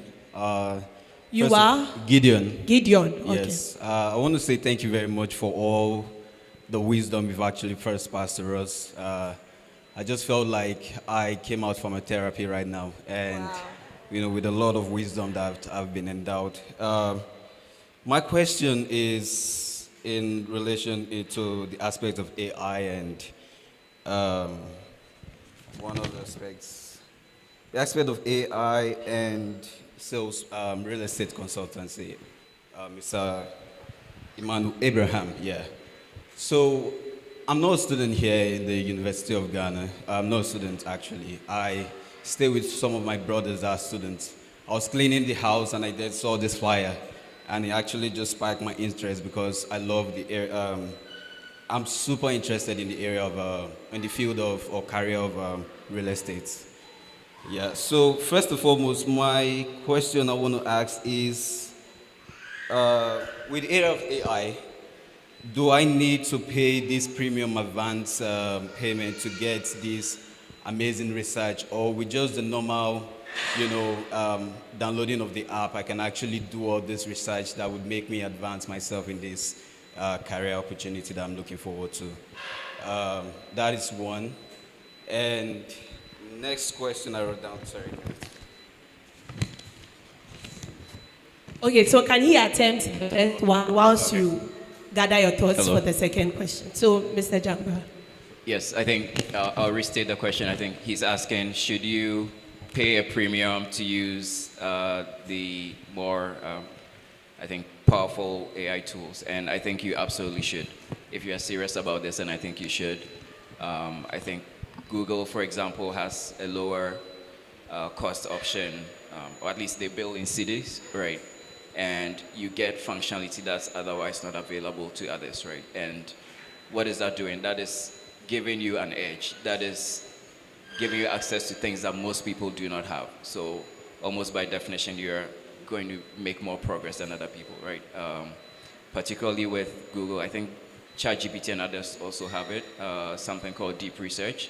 So you are in real estate, you can give it specific questions to investigate and help deepen your understanding, help create opportunities for you. The other opportunity you have is helping others who don't know how to use AI, learn AI, or providing that kind of service for them. So let's say there's a real estate developer that needs some analysis, right? Are you the person that can use AI to do that research and then give it to them, right? So those are some opportunities you can take advantage of. But All right, can I ask a follow-up question to that? So, and I believe Mr. Emmanuel too can attest to this, but from my own research lately, I've seen that not much of the information concerning real estate are actually documented or database is actually put like online there for us to make this analysis. So here in Ghana, if I would say, so in such way, would you say that AI would actually still be able to help, myself in this profession also? Yeah. great, very good question. And in that question is also an opportunity you have identified, right? Local data is missing or it's not very accessible. So imagine we know AI is powerful, it works better when it has local data, right? So if you can be the person that finds the data and people come to you, that's a great opportunity, right? So yes, it doesn't work out of the box very well here because you don't have as much data, but if you are the person that helps solve that problem, you can imagine what happens, right? All right, thank you very much. I really appreciate it. Last question. Yes. Okay. I had to do, but okay. I wanted to ask for the financial aspect, if you can share us 3 books or 2 that we can actually go read and study to improve our financial literacy before I ask the real estate part, if you may permit. To be honest, I would just say read the BBC's business page, right? Why? Because you get a lot of summarized research in one article. Sometimes when you have to do a lot of the primary reading, of course, if you have time, following on from what Kojo has said, you can use a lot of AI tools to even do speed learning, right? But for me, even my Joy Online's business side, the Graphic Online's business side. Why? Because there are people whose jobs it is to forage for these information, synthesize them, and make it available, right? So you do not necessarily have to do those things. Also, spend time on the websites of some of the leading mutual funds in Ghana. InvestCore, IC Securities, EDC, all these ones. And of course, the professional firms as well. They've got write-ups on these things. Don't do the primary research if it's available in a synthesized form. You would do so much more. All right, thank you very much. Thank you, Gideon, for your questions. Please, the lady here, then one last gentleman, then we are done. Thank you for the question. Thank you for the opportunity. Please, my name is Veronica Mensah, and I'm a nursing student. I'm in level 300. You are a nursing student. Okay. Yes, please. So, please, my question is that how do I maintain quality relationships? You talked about quality, building quality relationship, and those things are going to get paid off after 2 years, 3 years, 5 years. I want to know how I can maintain those relationships. And my second question, I'm more of a generous person, a very generous person. I want to ask how I can establish the gap between generosity and financial stability. Because once I get money, it's like a lot of people start calling me and I have to be given out. So I want to know how I can build that gap. Thank you. Great question. So for the first one, we will have another. I think it will be answered in depth in the panel discussion. So you can answer the second one.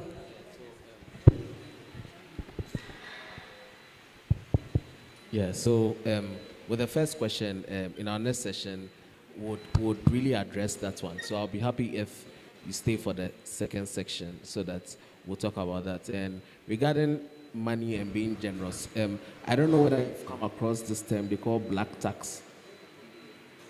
Oh, okay. Black tax. So that's where it's a condition where when you get money, then you feel or you are indebted to like, oh, maybe give your parents money, give that cousin of yours in the village money, give a sister of yours somewhere money, give this friend money, give, you're just doing spray. You're just spreading and spraying all around. Okay. So that's what you call black tax. Okay. If you don't give them, don't die. Okay. When you didn't have the money, they were surviving. When the money came, this thing has come. Okay, bills have come. So, one of my panelists says something. Learn to pay yourself first. Okay. When you get the money, take out your first. Then apportion what you need to use to solve other needs and other things first, and just apportion a percentage of that to handle those other generous acts. Okay, I don't know whether you get my point. Okay, don't get the whole 1,000 cedis and then I remember this uncle of mine, when I didn't have money, gave me this, gave me that. Then you push some 100 cedis. Then your cousin is pulling your clothes somewhere. You give that person 50 cedis. All those things, see, that's what we term as black tax. It's on your mind. Okay. You are working, you are investing your time, your energy to make money. And that money has a purpose. Okay. Once you get that, you take out the main purpose or the main reason for which you are working for that money. You take that one out and then use that percentage to handle that. Once you exhaust that percentage, you wait for the next trench. That's how to go about it. It might be uncomfortable in the first time, but you need to ask yourself, if this month didn't happen, how are those people surviving? I don't know whether I get it. It's an uncomfortable thing, but it's real. And I just want to touch on the Gideon, right? What he said about AI. So, regarding you paying for AI, I think where you can start from as a student or as a young person, you need to check your consumption. How often do you use AI? Me, I would say I use AI like 6 times in a week. The only days I don't use it in a week, it might probably a Sunday or one Saturday. I use it 6 times a week. I'll give you some AIs for free. There's an AI that's the main purpose of that AI is to give you updates of every new AI that is released every day. Okay, so you sign up onto that AI. Maybe after the session, I'll give you the name for it. That AI gives you every new AI that is released every day. The updates sometimes comes every hour. So someone is sitting somewhere creating a new AI. Once they create it and they release it, that AI updates it and it sends you an email. So when I open my email, I know all the new AIs that were released this week, last month, like even up to last year, last 2 years, it's there. I have certain AIs that I've signed on to that handle certain tasks for me. Okay, I don't pay for it. I just use which particular AI. You have take course lecture notes. You just use notebook AI. You copy, you paste it in there. It gives you a summary of. It sets questions for you. It can even do like a podcast for you. You can even do a short video for you. So you can consume a 200-page book in 5 minutes. I'm a real estate consultant, right? There are AIs like social AI. They can run your whole real estate. So you just need to know which particular one you need to use at this moment. And then once your consumption increase, you can look at paying for some of the subscriptions. A round of applause for him. One last question, then. All right, thanks for the privilege. My name is Akoli Jeffrey Selom, the founder and CEO of Selom Deals. I'm a Selom, you mentioned your company. Yeah, founder and CEO of Selom Deals. Okay. Yeah, Selom Deals. Okay. I'm offering a BA in Econs, Math and Statistics in the University of Ghana. So most questions have been asked and most have been answered, but I still challenge with this. My question goes to Dr. Abraham and Dr. Kofi. Come again. Yeah. Okay. Yeah, because I'm kind of a business mind, so you need to have a daily good routine to prevent procrastination. Okay. So as a student, learning with electrical gadgets, how can you stay focused when you think it's time for you to learn? Probably with me, I have times I learn. When I wake up early in the morning, I pray, I go for some jogging, then I reply business messages. And when it's 10 o'clock, I sit down to learn.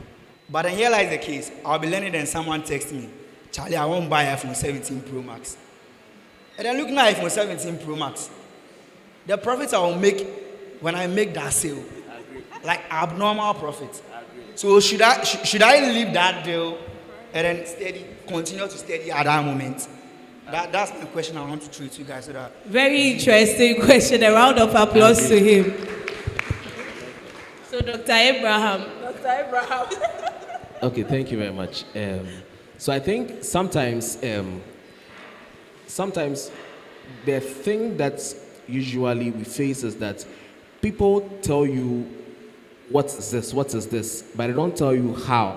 They don't tell you the how or how to do some things. They don't tell you, oh, don't procrastinate, or what is procrastination. They don't go further to tell you how not to procrastinate. Okay, so answering that question, breaking it down, answering that question is to get that major goal or that big thing, learn how to break it down into smaller chunks. Okay, learn how to break that particular thing into smaller chunks, and then tie that particular activity to another activity. Okay, what do I mean by that? Say I wanted to start jogging every day at 4 a.m. Okay, just the word exercising or jogging is huge for me. I'll procrastinate from Wednesday saying, oh, I'll start my healthy whatever on a Monday. I hope, everyone can relate to that. No one really starts any healthy journey on a Wednesday or middle of the week. You all like to start at the beginning of the week, okay, Monday. So what you need to do is you tie that to smaller activities. So you can do that by one. Maybe before you sleep, you put on maybe, I don't know, your jogging shoes, right? Instead of you leaving your slippers at the foot of your bed, you rather leave maybe your jogging shoe over there, okay? Maybe set an alarm. Instead of you putting the phone by your bed, right, you rather maybe put the phone next to, I don't know, maybe your gymming bag or something. Okay, so what you are doing is you are tying those smaller activities to that. Okay, and that's how sometimes you're able to break down bigger things and avoid procrastination. I recommend a book for you. It's called Atomic Habits. It really does justice to that particular thing. Now, talking about business and then academics. Okay. Yes, the time I'll be learning it, and someone will text me for 17 Pro Max. Are you going to leave that money like Charlie? It's a reality. Okay. Anyone in business, business owners and all of that, most of the times we don't know closing time. Okay, everybody might close at 5. You don't close once you get a call or a lead or any business coming in whilst your eye is open. If you are not asleep, you have to move to the deal, solve it, and then go. But I see here lies the case where you're a student. Okay, there are some requests that, to be honest, it will waste your time. Okay, there are some requests that will waste your time. Someone might tell you they want to buy an iPhone. What? You ask the person your budget, or probably you already have a typical number of questions you ask. Okay, maybe which color do you want? Your budget for the phone, blah blah. Yeah, I've actually automated my thing. So when you text me, my name will come. Thanks for contacting Salom Deals. These are what we have with their prices. So if the person might be ready. So that's what I want to know. The person is ready, so should I still focus on the book or I should leave? So that's what I'm saying that once you are able to properly have like the questions that you need in order to sieve the people that would waste your time and the people that won't waste your time. Once you're able to automate that question and your WhatsApp sends that question, the person answers, automatically you, that business, knows the one that will waste your time and not. Let me take myself as an example. Someone calls me wanting to buy a property, okay, and the person mentions maybe like cantonment, okay, describes the property, and the person's budget is maybe $50,000. Whilst I know very well that you can't even get anything at $300,000 over there, I know that clearly it's a waste of time. Okay, you won't even sacrifice your precious time to respond to that. You rather push that to a later time when things have calmed down. Then you can respond to that. The another thing you need to do is learn how to do what's called time blocking. Time blocking. You set specific times where, during that time, you devote that particular time to maybe your studies or to your business or whatever. Okay, time blocking. At 12 a.m., I don't know how it works on campus, but at 12 a.m., I don't know who wants that. At 12 a.m. to buy an iPhone, they'll rather make an inquiry for the morning. Okay, so that's where you need to balance that fine line in there. But I agree with you, there are some deals that comes that when you see the profits, sometimes, being realistic, sometimes you have to respond to it. Yes, but it's not every request that you need to respond to. Yeah, thank you. A round of applause. Thank you so much. Thank you so much. Thank you to our panelists. I believe that we've learned a lot. If you have further questions, after we close, you can engage them one-on-one to get all your questions answered. So please, I'd like you to take your seat. Let's celebrate them even as they take their seats. Please, can you help me move the chairs? Asha?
The enter the jailer Audi, King Lord Ehud, but you can call me Gifted KL. Say that's what's up. Say that's what's up. That's what's up. That's what's up. Your energy day low. I need energy in here. What I say. So I have a song. I have a couple of songs that I'm going to perform, but I'll do it a cappella. So I will need someone to just back me. My brother is back there, Pastor Clergy. You can back me. Yeah. So the first song goes like this. It goes, so it's available on all streaming platforms. It's entitled, Where Would I Be? So it goes like this. Where would I be without your love? Let's go. Without your grace. So I'll see your face one day. Where would I be? It's an easy song, you can learn it. Let's go. Without your love. Without your love. Without your grace. Without your grace. I'll see your face one day. Where would I be? Let's go, come on. Without your love. Without your grace. Let's go. Without your grace. I'll see your face one day. Where would I be? One last time. Without your love. Without your love. Without your grace. Without your grace. I'll see your face. I'll see your face one day, where would I be? Father, Lord, I'm grateful. From my heart I say so. I know that you are able. This life is not stable. A loss of ups and downs. Yeah, I know you my savior. Once lost, now I'm found. Stay away from me, devil. You cannot lead me astray. Cause I know my level. Belong to the Holy Spirit. Words cannot really explain how your timely influences have brought me this far. So let's go. Hey, so where would I be without your love? Without your love. Without your grace. Oh, I can't see you singing. Oh, come on. Hey, I'll see your face one day. Where would I be without your love? Without your love. Without your grace. Without your grace. I'll see your face. I'll see your face one day. Where would I be? Okay, amen, amen, amen. I have another song called Bibia Bear Fine. Right. So it goes like this. Bibia Bear Fine. Bibia Bear Fine. Hey, Nyametia Saint Kwade. Bibia Bear Fine. Namese. Get the timing right. The timing. Hey, Bibia Bear Fine. Hey, Yanko. Nyametia Saint Kwade. Bibia Bear Fine. Namese. Bibia Bear Fine. What?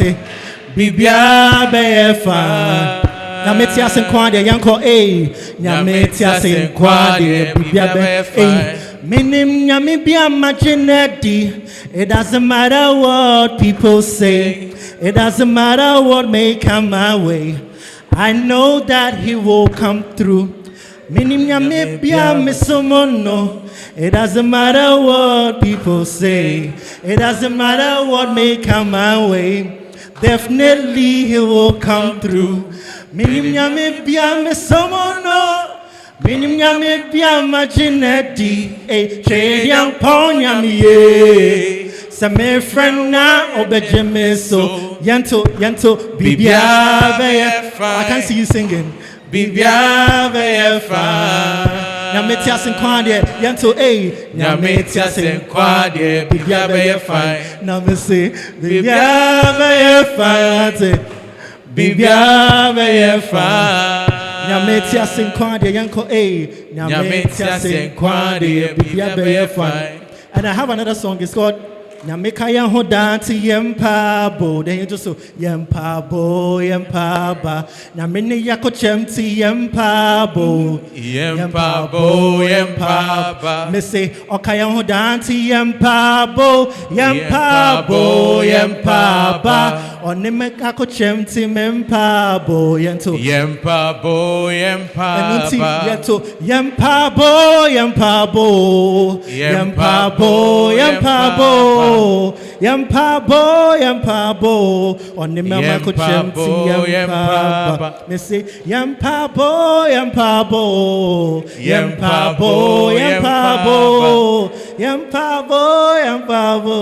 on the mama could yempaba. Yamekaya ho dance yempabo, yempaba. Nyamene yako chemti yempabo yempaba. Me say okaya ho danti yempabo yempaba. Onime mako chemti mempabo yempaba. Yanko yempabo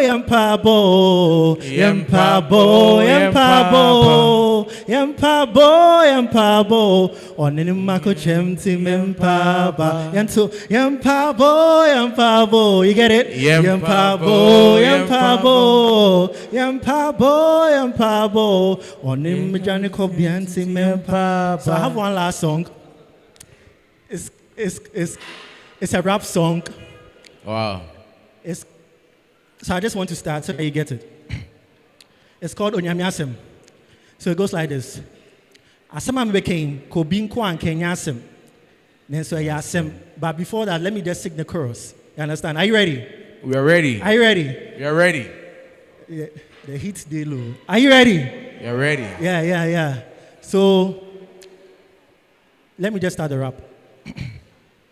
Asama became Kobin Kwan Kenyasem. Then so Yasem. Yasem Bain. Bisam say Yasem Bain. What be saying Yasem? Nyamiasem. ane eyo nyame asem enu nti abrantie te na so pem menya yesem ne wiase mu se nyame ni wa nyema pi ti me bo abem enu nti ababawa tie ne gyan panisem ne mpanifo se nsani na nyepe inti de wo pen de me pen nyepe na eyo wasede se wo be de rade ne pe efiri se de mahunu ne mate na medi ho adanse na me se na wan kra na ne me wrade ne se wotumi mo na wodi mo obia ne nse eyo no nkuto na me ne da ne so eyo no nko ape efiri se abosom no du sufo ntumi mbo eyo rade nko ape kwa na timi je nkwa what you say that's a song. Okay, so let's go. Yeah.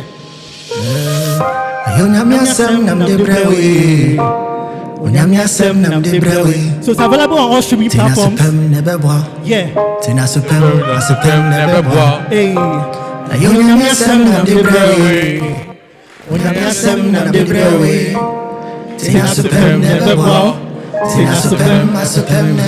Some became Kobe Kwanyasem. That's why Yasem Ben She, Yasem.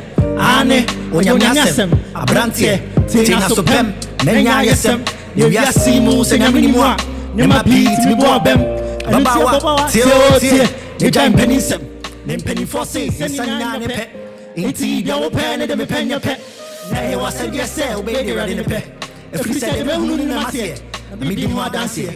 Now, me say, now why cry and me rat in the set? What to me more? One more, Obian in the set. Your non couture, I mean, that's what your non quape.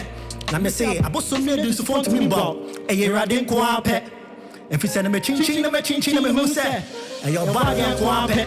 Now, me say, the Rassi moon and the dinosaur. Only there I didn't so.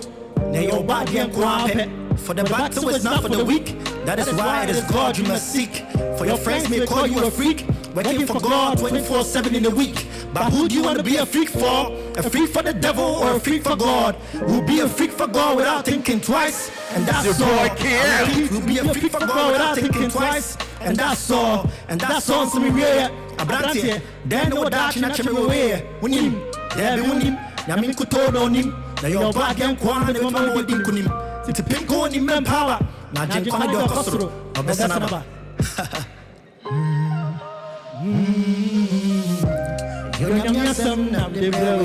Sing to your neighbor. Tina Superm never walk. Tina Superm, not Superm never walk. Yam nam de brewe.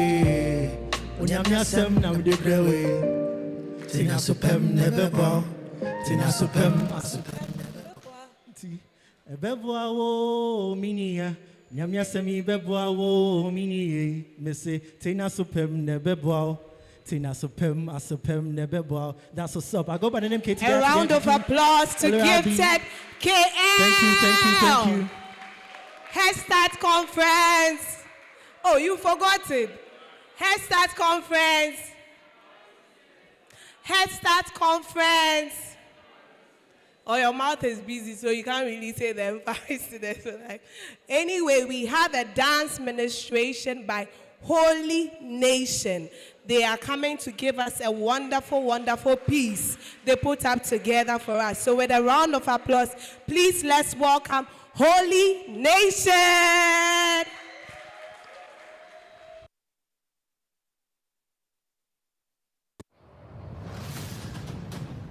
Are you ready? Ladies and gentlemen,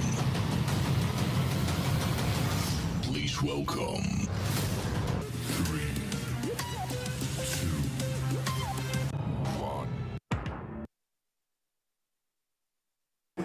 Our Father, who is in heaven, hallowed be your name. Your kingdom come, your will be done on earth as it is in heaven. Give us this day our daily bread, and forgive us our debts, as we also have forgiven our debtors. And do not lead us into temptation, but deliver us from evil. For yours is the kingdom, and the power, and the glory, forever. Amen.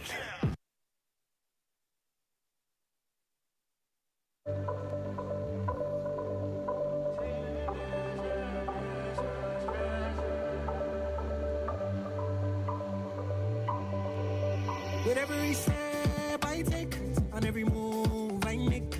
My consciousness and all of my unconsciousness, and you will I'll be there to second guess. No holds to regrets. Yeah, I'm fully sold out to you, and my hope is in you alone. And if you look me well, it's written all over me. I can't fold in my arms. They're wide open for your embrace, and I cannot stress it. You have no rival, none is your equal, and I can't make no sense of any if you ain't here. Oh yo me, oh yo me, oh to me, oh you complete me. You're more than enough for me. You have no rival, none is your equal, and I can't make no sense of any if you ain't here. Oh yo me, oh to me, oh you complete me. You're more than enough for me. Jesus, mommy, oh, my jealous lover. Yeah. Oh, special is what I am to you. Irreplaceable is how you make me feel. You make me feel something so real. And my hope is in you alone. And if you look me well, it's written all over me. I can't hold in my arms. They're wide open for your embrace, and I cannot stress it. You have no rival, none is your equal, and I can't make no sense of any if you ain't here. Oh yo me, oh to me, oh you complete me. You're more than enough for me. You have no rival, none is your equal, and I can't make no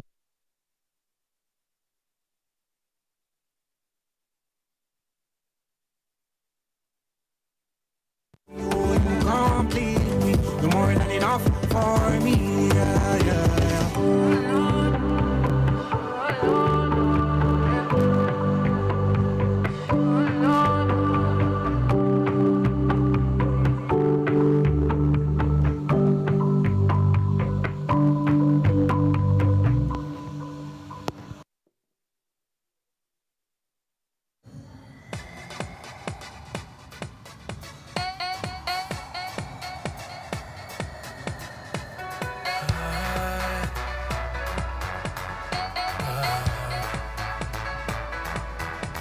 Everybody put your one hand up. If you know, say you know no defeat. I'm a winner, I'm a winner. Put your one hand up. If you know, say you cannot be stopped. I'm a winner. Doesn't matter what the situation. Go say or go tell you. I'm a winner. Make this bold confession in the face of Wahala. I'm a winner. God is in my side, oh. He will never leave, oh. And I'm an overcomer. I don't know defeat, oh. Everything I do, every word I say, everything I touch, I just a winner. Everywhere I go, everywhere I am, everything I do, I just a winner.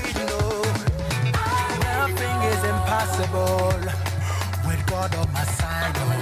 I'm a winner. Come rain or shine, I will be on top. I'm a winner. I'm winning in the morning, winning in the afternoon or night. I'm a winner. My cup overflows with power in the name of Jesus. I'm a winner. God is in my side, oh. He will never leave, oh. I'm an overcomer, and I don't know defeat. Everything I do, everywhere I go, everything I touch, I just a winner. I'm moving forward, not looking back. In the name of Jesus, I just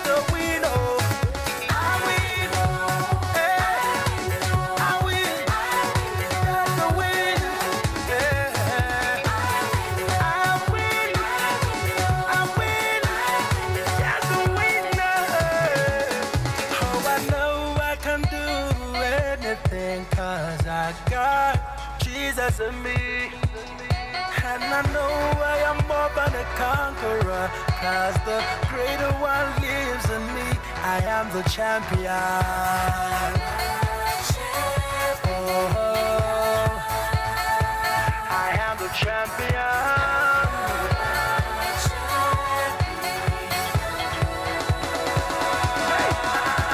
Go higher, get stronger, get better. I move forward.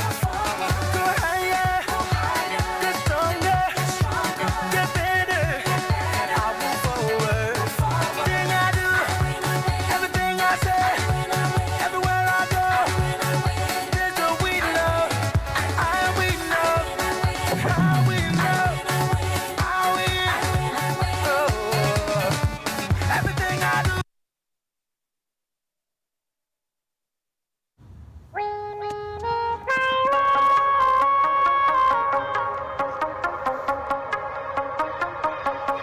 I have legions of angels around me, and Jesus within me.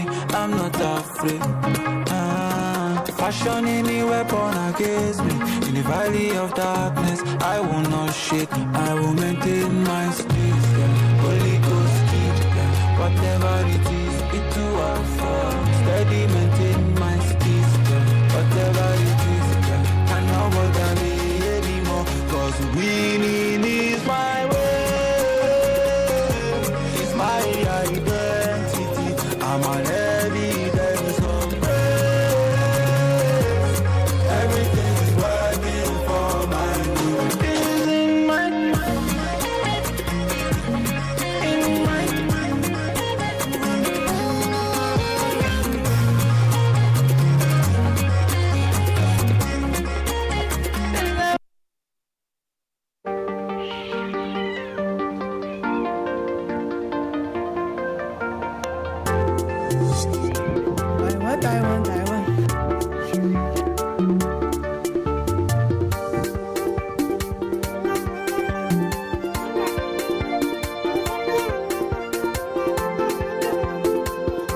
Hey, Dima, what's the plan now? Me, I want to dance, I want to shout, I want to. Me, I want to praise, I want to worship, I want to dance like David, dance like David. Yeah, I want, dance like David. Oh. Me, I want to dance, I want to shout, I want to. Me, I want to praise, I want to worship, I want to dance like David, dance like David. Yeah, I want, just like David. Yeah, baby, hallelujah, hallelujah. Yeah, baby, Hosanna, Hosanna. I want to dance like David, Jamie, dance like David, Jamie. I want, just like David. Yeah, baby, hallelujah, hallelujah. Yeah, baby, Hosanna, Hosanna. I want to dance like David, Jamie, dance like David, Jamie. I want, just like David. Charlie, give me space, I want to jump, I want to jubilate. Charlie, give me way, I want to worship, I want to celebrate. What the girl them did, what the boy them did. Gather around, make we dance. No be no marking, this is spiritual. Come on, gather around, hold your hands. Alelele, alelele. Why be am I no? Mumbo no say. Why be am I no? Alelele, alelele. To eternity, I go praise your name to eternity. Me, I want to dance, I want to shout, I want to. Me, I want to praise, I want to worship, I want to dance like David, dance like David. Yeah, I want, dance like David. Oh.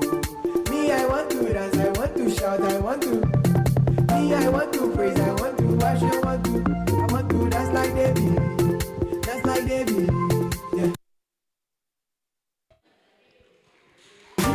Hallelujah, hallelujah, yeah, baby, Hosanna, Hosanna. I want to dance like David, Jamie, dance like David, Jamie.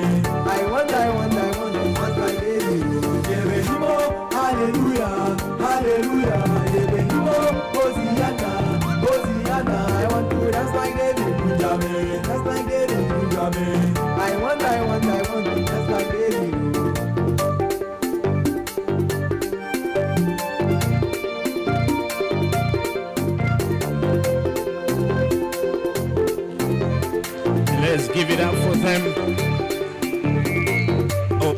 do better. Let's celebrate them.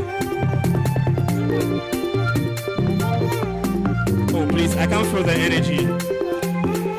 Oh, let's celebrate them. Oh, we can do better. Let's celebrate the performances from Gifted KL and then the Holy Nation group. It's not easy to dance. So let's celebrate them. Incredible performance by them. So you are welcome to the second session of our Headstart Conference. My name is Owusu Ichao Akwesi. I'm privileged to be your host for this second session.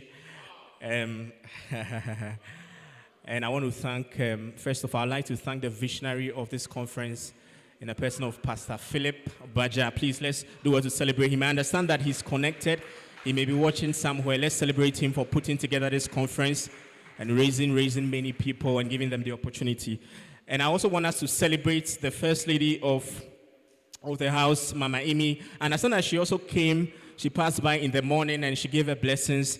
She's probably connected somewhere. Let's celebrate her. Let's give her a round of applause. With their vision, they are making this possible. Amen. I also want us to celebrate the panelists. It's been a long session, a little over 2 hours, sitting and sharing nuggets that will impact us. Please, let's celebrate the panelists and also the participants for staying through the first session. We understand that some even had eyes, some had serious engagements, but they made time to be here. And then we believe that you are not going to regret it in any way, shape, or form. All right. So we are happy to bring you the second session of our conference. I personally believe that it is a very special session, and then it is going to be on relationship and spirituality. I think that these are very, very interesting themes that many people would like to know about. So without further ado, I'd like to welcome our panelists back on stage.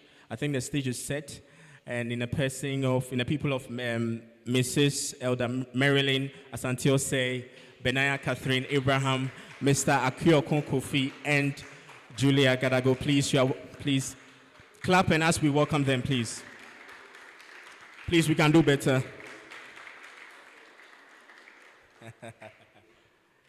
Please, you're welcome, all four of you. I really enjoyed the first session, and then we are grateful that you made time to join us and then to bless us with inspirational nuggets to help us and empower us for life. Amen.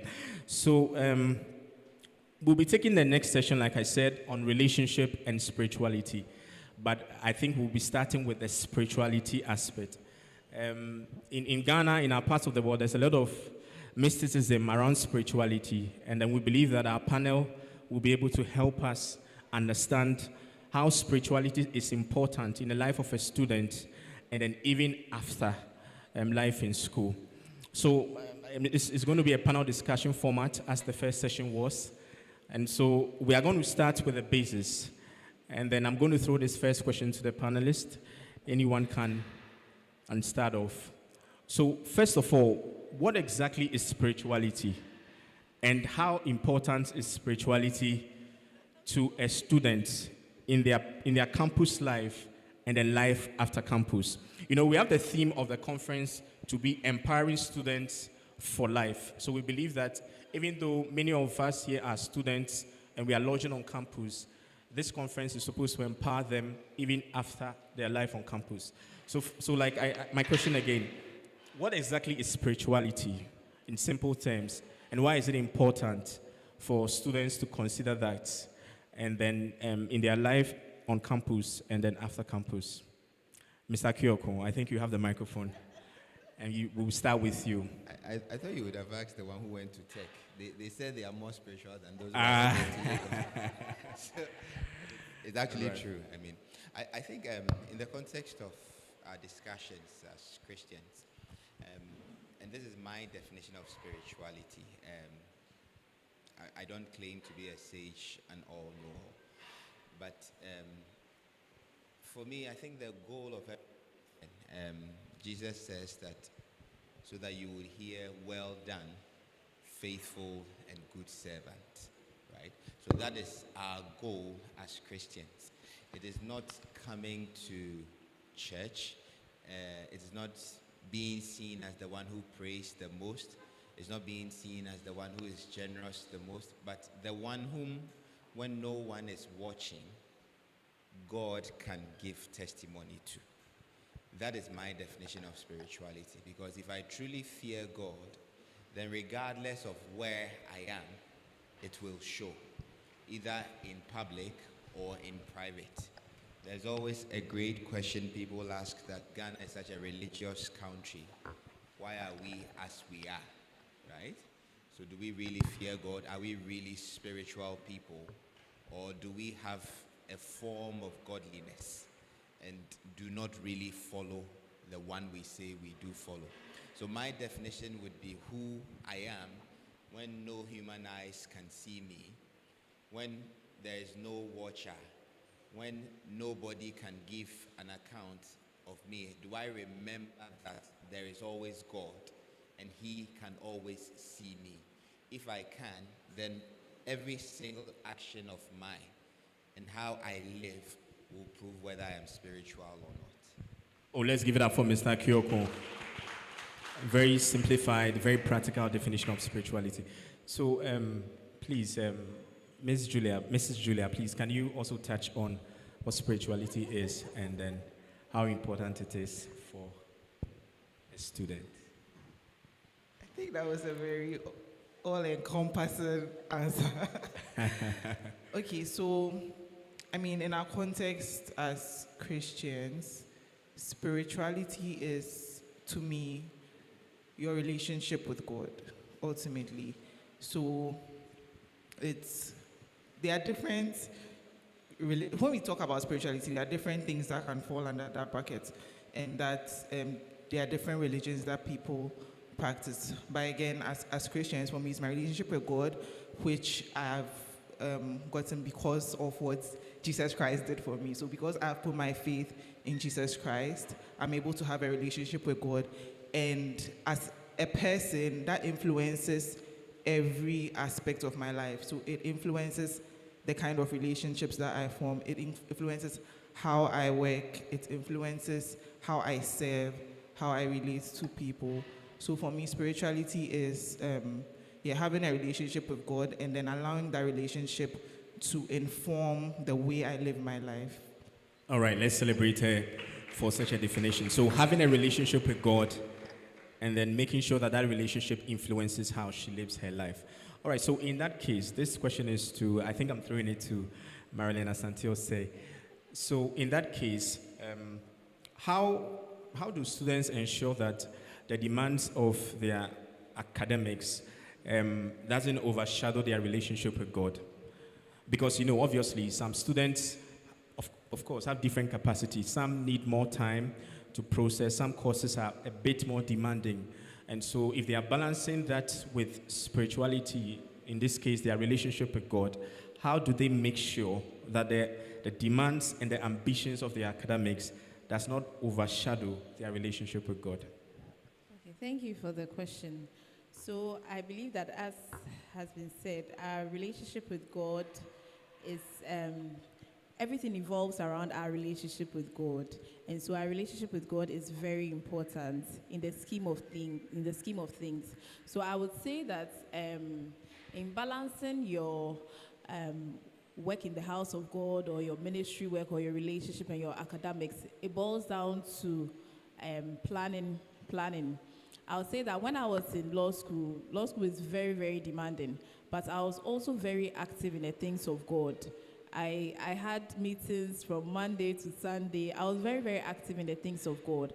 But I was able to do that because I didn't allow my work in the house of God or my relationship with God to let my academics suffer. Wow. I didn't do that. So what I did was that because I had to be spending a lot of time in the things of God, church activities and all of that, I made sure that I was making up for the time that I was losing. So for instance, maybe my friends had the opportunity to maybe they'll go to class, after class, they'll go and rest a bit. And I will, after class, maybe have to go to church. So what I did was that I made sure that maybe when I come back, I just take a short nap and then I study throughout the night, or I make sure that at every point in time I was making up for the time that I was spending. I make sure that I maximize my study groups because it was very key for me. So I made sure that my study group was very helpful. I was maximizing my time there. I knew that I didn't have time just like anybody else. So I won't just while away time like everybody else. My time was very planned and very scheduled when I was on campus because I knew that I was also very active in the things of God. I was also dedicated to the things of God. And I also didn't want my academics to suffer because of that. So at the end of the day, I was also putting a lot more work into making sure that I was making up the time that I was losing out for my academics. So it's about planning and making sure that you are not letting your academics suffer. Because first and foremost, you should know that you are in school to study. And that should be like your main priority. And there are certain instances where you may have to say no to certain things. You may have to turn down maybe certain things that may come up because it may be clashing with your lecture hours, may be clashing with certain things. And as he said, you have to know your capacity and your strength and what you can handle. At times you can stretch yourself, but you should be able to know when this is too much and you need to say no. So there are times where you may have to turn down certain things, you may have to turn down certain programs. Even for me, although I was very active, there were times where I had to turn down certain church events because I had a paper or I had to study for an exam and I was not so ready for it. So there are times where you have to say no as well and make sure that you're having a good balance with your academics and then your relationship with God. So that's what I'll say. Oh, let's clap for Mrs. Marilyn. Wow, so she spoke about planning and she spoke about understanding that because a student of such mindset is balancing academics and spirituality, they have to make sure that they say no to other things. And then in certain instances where academics will have to be a priority, you may have to forgo certain maybe ministry engagements so that you can zoom into the academic demands. Benaya Catherine Abraham, please, I want you to also share another angle with the same question. With the demands and ambitions of the students in terms of academics, how would they still make sure that they are not overshadowed by their demands so that their relationship with God is not affected? The same question. Thank you very much. So, when I was asking the question, one key thing you mentioned was relationship. Okay, so we are talking of relationship. If you are serving in the ministry, you have to do it from that point of relationship.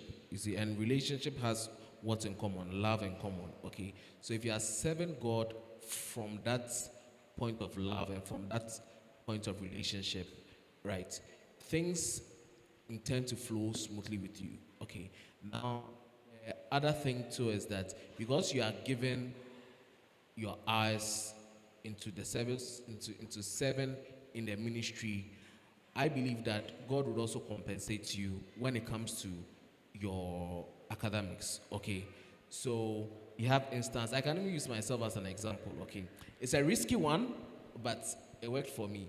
So back on campus, sometimes on Fridays you can have like all night. First it was prayer meeting, then all night, and then Saturday morning you are a bit tired, so you don't wake up early. You have to do group studies. It's in the evening. You have to prepare for setup for the following Sunday service. Sunday service runs through to the afternoon, sets down, all of those things. By the time you get back to your room, you're a bit tired, okay? And just have few hours to study.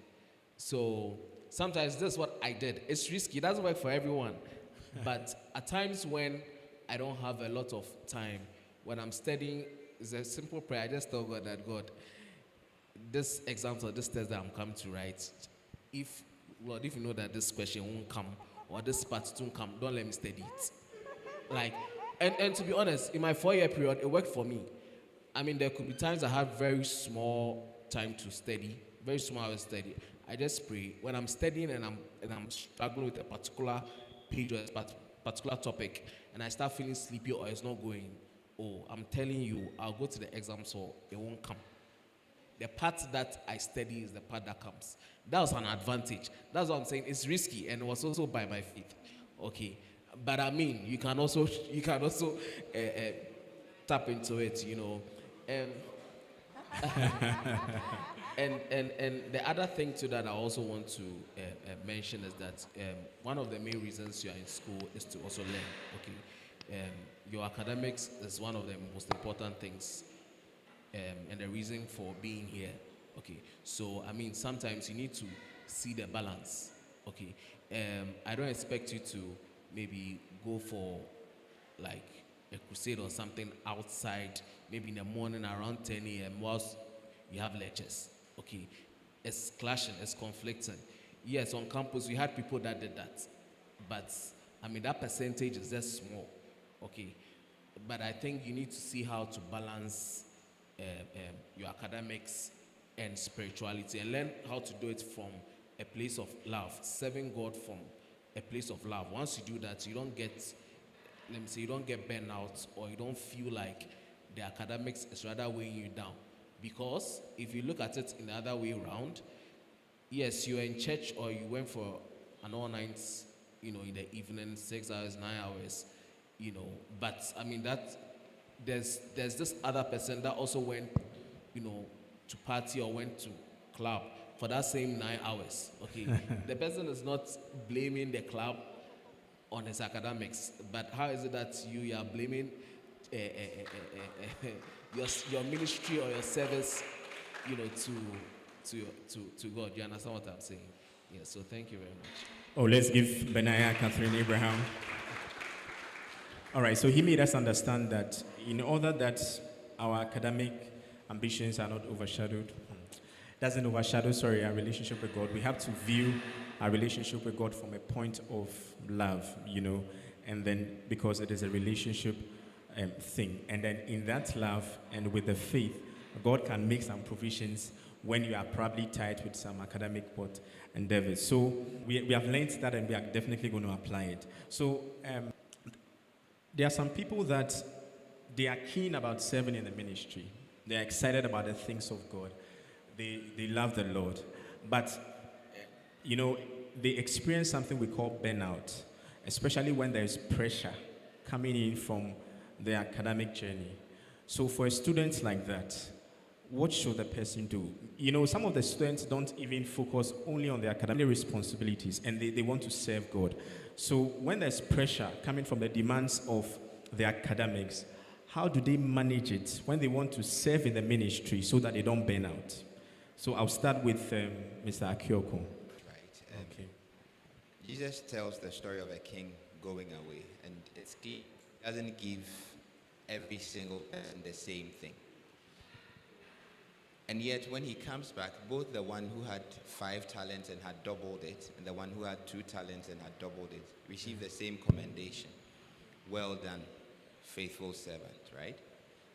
If the one who had been given 1 also doubled the 1, he would have gotten the same commendation.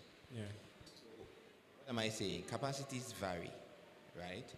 Do not take on too much and then burn out. The second thing is, and I think Benaiah mentioned it, your primary purpose for being here is academics. In as much as we are serving God, we also don't want a reproach where people say, oh, instead of studying, he spends all his time in church, and that is why he is not doing well. Wow. Right? We do not want that. Yeah. So if at any particular point in time you are suffering a burnout, it would be good to take a step back and assess whether you've taken on too much. Okay. There may be people who multiple roles in student ministries. There may be people who do just a single role. It varies. Let's say you're a med student with really, really tight schedules. Maybe you can only come to the prayer meeting on Friday. You are doing something. Maybe if you were like me, whose course allowed me to, in fact, take on another course and then also serve in the ministry here, you can do perhaps a bit more, right? So let's each assess what they are able to. if you are burning out, take a step back, assess whether you have reached the limits or you've gone over your capacity limit. Take on what you can do comfortably whilst your academics are going on. Oh, let's clap for Mr. Kyoko. All right, I believe that all our panelists serve in one way or the other in the ministry. So we want to hear from Mrs. Julia also on the same thing of burnout. So Mr. Kyoko spoke about we assessing our capacity when it appears that we are burning out. It probably may mean that we are taking on too much. And so we need to understand that at a point we have to assess what we can do and what we can do and what we cannot do with ease. And then we make some segregation and separation. So Mrs. Julia, please. Okay, so in addition to that, I would say you should also be able to communicate. So after you've assessed your capacity, you should be able to communicate to your leaders that, this is what I'm dealing with. There's a time I actually was burnt out, even recently, like in the workplace, and I had a coach. So I spoke to my coach, and he helped me to come up with a plan on how to overcome it. And you'll be surprised that just by talking to someone and knowing that someone actually understands and is not judging you or is not condemning you, it took half of the burden off. And then I was just able to implement the plan and then move on with it. So it can happen at different stages of your life as you go up. So yeah, assess your capacity, know what you can take on, be realistic, and then communicate when you are facing challenges. Yeah. All right, let's clap for. I think this is a very important point. This is a very, very important point. Sometimes people are shy to communicate, especially when they don't want to disappoint maybe the leadership, and that has a certain expectation of them. So I think that this is a very salient point. So I believe that Mrs. Asante also can also say something about the same thing. How would a person manage burnout if the person wants to serve in the ministry as well? So we have one point where the person should sit back, assess the situation, and understand what they can handle and not be able to handle. We have the second point, the person should be able to communicate. In the example that Mrs. Julia shared, she opened up to a coach, and the coach was able to help her manage the situation better. So we want a third point on how to manage the burnout. Okay, I was actually going to say exactly what they've said. Okay. Especially what Julia said about speaking to somebody, because sometimes when you're able to talk about it, it's actually good to okay, but the whole industry, including the supply chain of the stocking, I mean, that's points where you feel like you are burning out, you should be able to communicate. Or if you are feeling shy, as you said, maybe communicating to your leader, maybe communicate to a colleague or somebody else in the church or in the ministry who you feel will understand you, who will be there to listen to you and to guide you. So I feel that one key thing is communicating how you are feeling and trying to get help. Whatever path that you are on, people have walked that same path, and they've made the same mistakes that you may be making. They felt the same way that you are feeling. So once you are able to open up and talk to your leaders or talk to somebody who is ahead of you about how you are feeling, I'm sure they'll be able to guide you as to how a way out and how to go about things so that you don't feel burned out. Yes. All right, let's give it up for them. Let's give it up for all. Oh, we can do better, please. This is very important. All right. Okay. So we'll move to, I think, our fourth question that we want to discuss. And I think this is a very practical question. Many students feel that this way, especially students who want to serve the Lord. So students usually find themselves in an environment where it appears that the secular appeals are more exciting as opposed to the things of God. And so the question is, how does a student practically remain spiritual or remain in the tenets of being a spiritual person in an environment that is a bit secular, especially for young people who may be under the influence of pressure, the influence of what other people are doing, what is happening in the media? How do they remain? People go through a lot of things in the university period that their parents don't even know. So, in a context of helping them manage their spirituality, what practical ways should students adopt so that they remain spiritual in an environment that is very secularized? So, I'll start with Benaiah Catherine Abraham. Okay, thank you very much. So, I think when you come to school, I think one of the major things you need to know is you have to know yourself first. Okay. You have to know yourself. You have to know your values, what you stand for, what you do not stand for. Wow. Okay.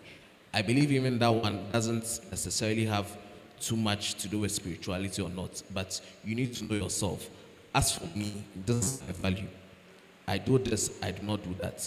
Now, taking it to spirituality, it's just like, you can compare it to like post of fire charcoal, right? When you let up, like if you are burning charcoal, right, and take out one on fire and separate it, over time it will die out. Wow. But those other charcoal in that same coal pot will keep burning. What I'm trying to say is that you need to, I mean, the peer pressure is real. It's there. I can't dismiss that fact that yes, you're a student, you're working on campus. I don't know, you see, ladies, going towards a certain way. Yeah. There's that pressure. You don't want to feel left out. You want to identify with them. However, there are some things that this one, dear, I can't do it. Like I'm going, you can't really do it. Yeah. You're a guy. Yes, you want to feel cool, like how other guys are, but yet again, you don't feel comfortable drinking and doing other stuff that other guys do. The point is, find yourself in a company that has and share the same values as you. Once you find yourself in that same environment, it's easier to sail through easier.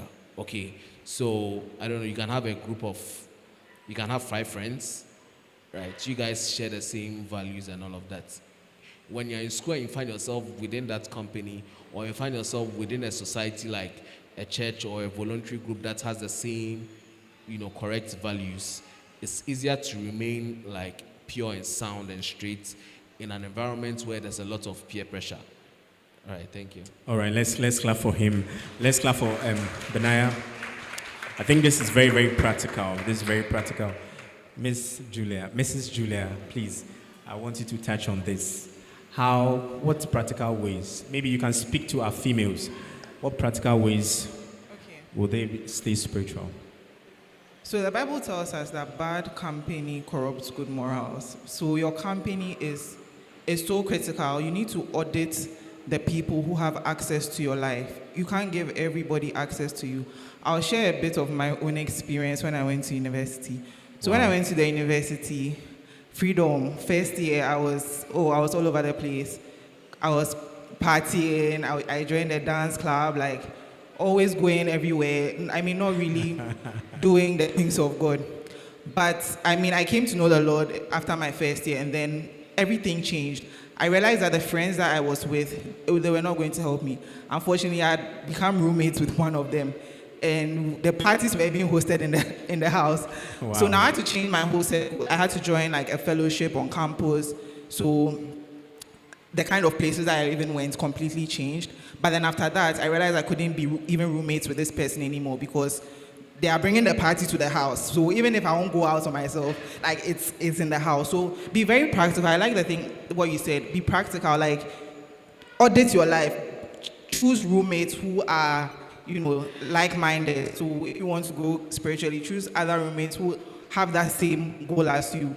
The people, the average of the 5 people that you spend the most time with. Yeah. So look around your life. Who are you spending the most time with? And then if you need to let go of some friendships, don't be afraid to do it because the cost is so great. Like you don't want to look back at the end of your life and then realize that this person, I should have cut ties with them, respectfully. And it got to a point where my former friends could not even ask me to come to certain places again because I completely changed, the trajectory that I was going. So if your friends are still comfortable asking you to go clubbing with them or go to certain places with them, then you even need to again look at how committed you really are to your faith. That's what I'll say. So company is so important. Oh, let's give it up for. Let's clap for. I think you need courage to apply this wisdom, and then you need a lot of courage, because sometimes the mere intimidation of how your friends will look at you, treat you, and the things they will say. Sometimes they know certain things about you, but you still need to be able to separate yourself if you realize that the company is not helping. So we have 2 points. The first point is that we should know our values, what we don't do, even before we begin to interact with people, and that we need to be able to audit our friends. We need to sit back and ask ourselves that, with this direction that I'm taking, are these friends going to help me? I think we want a third point. Mr. Kyoko, will you help us practically talk to our young guys? How will they stay spiritual? I think what I would add is, in as much as what we don't do, there are also things we do, right? We also have our culture as Christians. What am I talking about? Everything we learned in Sunday school. Read your Bible, pray every day. This is probably the single most important discipline each and every one of us should cultivate, right? Because the more you are spending time getting to know your ethos, what you do, the less room you have for what you should not do. Wow. So what I would add is that every morning, please have your quiet time, read your Bible, know what God wants us to do. Keep imbibing those things. And it becomes a bulwark, right? A bulwark is a barrier. Yeah. Once you've built so much of that in you, when something that is a foreign body is coming, the bulwark itself resists that, right? So let's also know what we do, praying each morning, reading our Bibles each day. Wow, let's clap for all panelists for such practical ways to be able to be firmly spiritual. Amen. So this next question, I think many people suffer from it. I think, in my own estimation, and it is not a matter of desire. It's not a matter of desire. It's not a matter of willingness, but they just can't get it right. And that is the issue of consistency with regards to living a spiritual life. For some students, and I think I can use myself as an example, when there's no pressure, we begin to maybe do the things of God more consistently. But when there's pressure, it's like we even forget we have a relationship with God.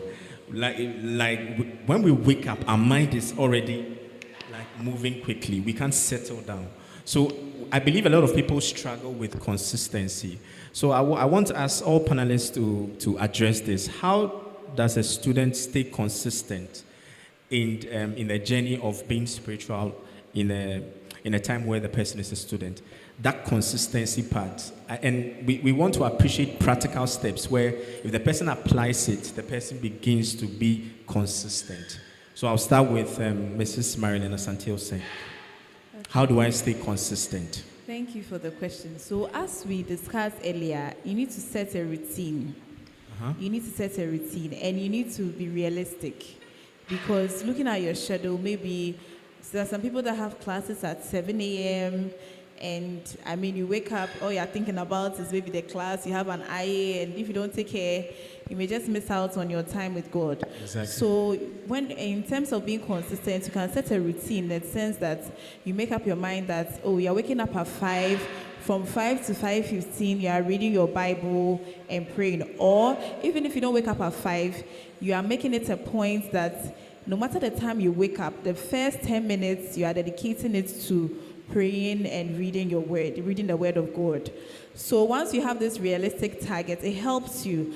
And also you can have other, other ways of also fellowshipping with God. Even for me as a lawyer and a mother and all of that, it's very difficult sometimes following the routine. So I also have maybe audio Bible that when I'm going to work, I'm playing. I have certain messages and things that I'm listening to on my way to work, or as soon as I wake up, I'm listening to and praying along as well. So you shouldn't be too finching about it. But once you set the routine and you know that, oh, once I wake up, my first 10 minutes, I'm praying, reading my Bible. Or before I go to bed, I'm reading one chapter and praying. You are able to stick to it, and it makes it more realistic and helps you to be able to. And one thing I'll add is that don't give up. Just like when a baby is trying to walk, they crawl, they stand, they fall. Never give up. Never say that, oh, I missed one whole week of reading the word, so I've abandoned praying or having my quiet time. Exactly. No matter what, whenever you feel that urge to go back and start again. Don't feel like, oh, I missed a number of times, so that is it. No, just keep at it. No matter the number of times you miss out, no matter the number of times you're not able to meet your target, just keep on. Just start again, and keep on going. And once you have that routine in mind, it helps to also keep a check on you. Some people have accountability partners. For instance, if maybe you are in a church or something, you have somebody that will check up on you and say, oh, have you had a quiet time today? It also helps to also keep you consistent in your quiet time and your fellowship with God. So I believe that these things can help us as students. Thank you. Oh, let's give it up for our lawyer. All right, Benaya Catherine Abraham, can you touch a bit on it?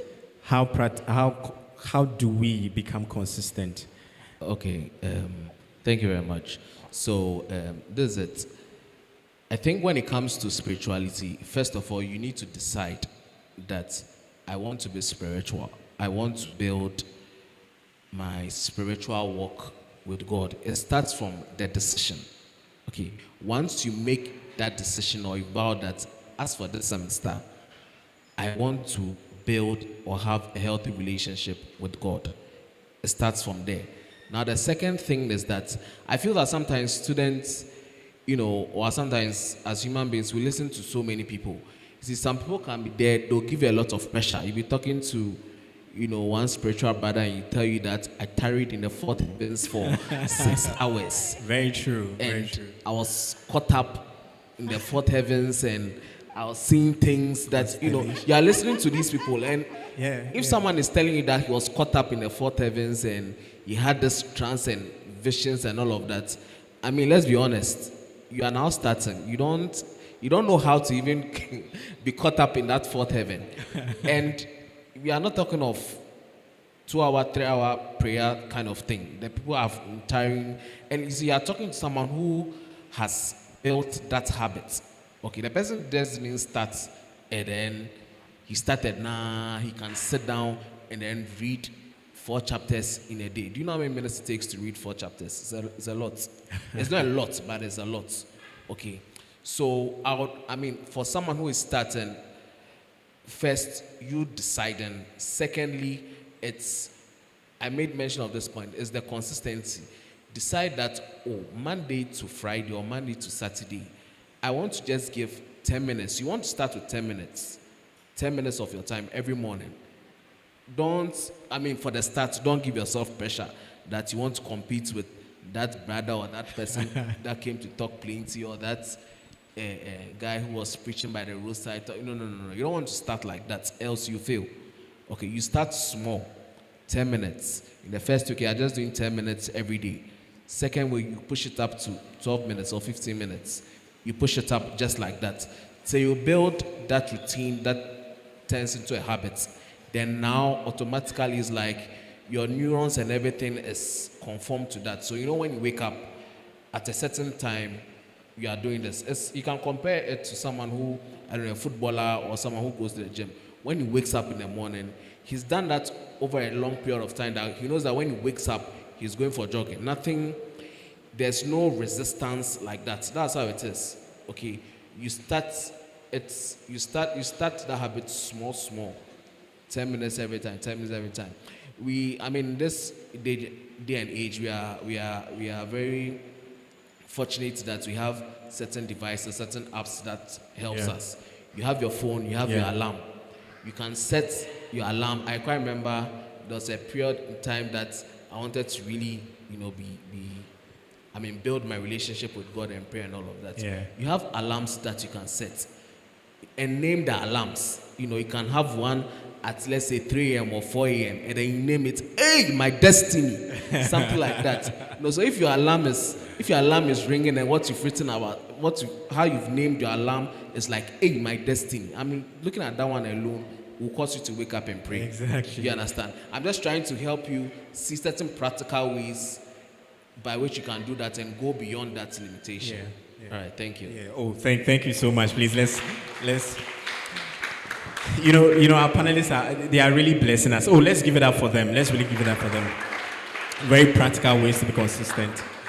Mrs. Julia, we believe you can add the last point, and in a very practical sense. So, Mrs. Marilyn Santiago said she added that she said that we have to be realistic. We have to be very realistic. Depending on the schedule that you do have, if you know that your mornings are tight, just set your plan to 5 minutes, 10 minutes. It's just a starting point, and then you build on it. It is very important, and then you build on it. And so, what's the name? Mrs. Julia, what is the last point that you can add after the 2 points that our panelists has given us, in a very practical sense, so that we can be consistent? Because I believe many people here want to be able to conquer that. Okay, so you should see your time with God as something that should be enjoyed. Okay, something that should be enjoyed, not endured. Okay. Right? So one thing that I do is I set like targets for myself. So maybe this week, for example, this week I'm studying Romans. That's before that I was studying Proverbs. Next time I'm going to. So I set targets for myself. So when it's time for me to have my quiet time, I already know what I'm going to be doing. And so it's not like I'm now coming to be thinking like, okay, where do I start from, blah, blah, blah. Like I already have a plan. Okay. So that helps. Another practical thing is, right now a lot of us use technology, so you may be using your Bible on your phone or your tablet, but then you may also be getting a lot of WhatsApp messages, someone will call you, blah, blah, blah. It's supposed to be a very quiet time where you can listen to God. So as much as possible, if you have a hard copy Bible, use that. If you don't, try and get one. If you're using your phone, put it on airplane mode or something. Like, don't allow things to distract your time with God. Otherwise, you see that you started with good intentions, but before you realize you are somewhere on Instagram or TikTok, and then the time has gone. So yes, see it as something to be enjoyed, and God is very relatable. Like when I do my quiet time, and then something happens in a day, and I'm like, oh my God, like so that's what that's what I literally read about, like, and it's so it's very enjoyable. So don't see it as something like Fincher, like I'm coming to. No, it's a relationship. It's communication with God, and so just plan accordingly, and then avoid distractions. You'll be fine. All right, let's give it up for him. You see, these are very, very practical. These are very, very practical. So we have to set realistic goals, like Marilyn Asante said. And then even if you relapse or you are not able to stay consistent, you don't give up. You still start all over again. You still continue. And then Benaya also shared with us that we should not probably be consumed by the level or the height other people have attained. We shouldn't be pressured by that. We start at the level that we know that we can keep up with the schedule we have, because remember that we are students. And so with that, we'll be able to build on it. And then Mrs. Julia also shared with us that we should be able to, because, many of us use technology, we should be able to understand that we have to be able to take out any form of distractions, because we have a plan. Like she said, sometimes practically, she says that she's reading just maybe Romans. We should have that plan, and then we should remove any form of distractions so that we are able to maximize our time and then stay spiritual. All right. So I'll take from our panelists too, your last words when it comes to spirituality. Now, students here have been able to appreciate how important it is, certain practical steps that they have to take to be spiritual and then to keep going even after the academic journey. So what are your last words with regards to spirituality and student life? So I'll take first Mr. Kyoko, and then I'll take Marilena Santi Osei. Thank you. So what I would say is, it defines us, really. the academics are supposed to add on. Is who we are as spiritual beings. Yeah. Whatever your output in life, it will be grounded in who you are when nobody can see you, right? And as I said, if you are a spiritual being and you truly do fear God, then it will show through every other thing. So please put a premium on that side of your life. Wow. Life itself is spiritual, Wow. as you may know. Life itself is spiritual. What we see, as the scripture says, was made out of things we do not see, right? Wow. So make sure you get the spiritual side right. Make sure you are prospering there, and not only prospering in material things or in the physical world. So my advice is that put a premium on that side. Let it be valuable to you. Oh, let's clap for him. Put a premium to that side. Let it be valuable to you. These are people who are very well accomplished, and so they know that these are some of the practical steps that they put in their way, and then they have some kind of results.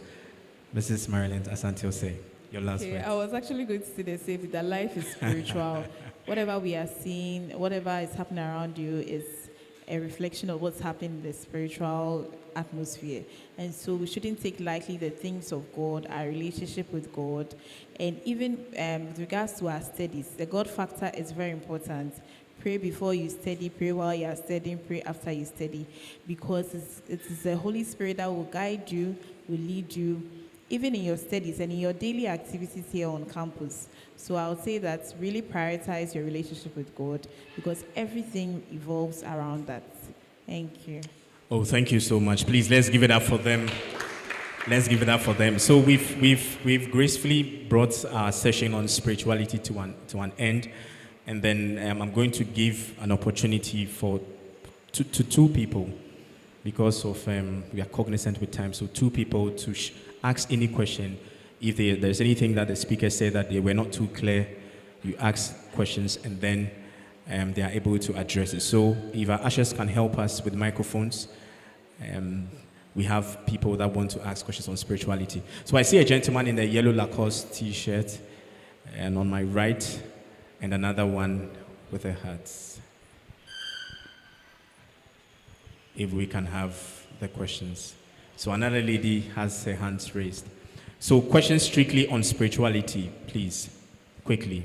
Please, you stand up, you tell us your name, what you do, whether you're a student or a worker, and then you address your question to any of our speakers. Okay, thank you. So my name is Stephen Owen. Okay. A political science sociology student. Okay.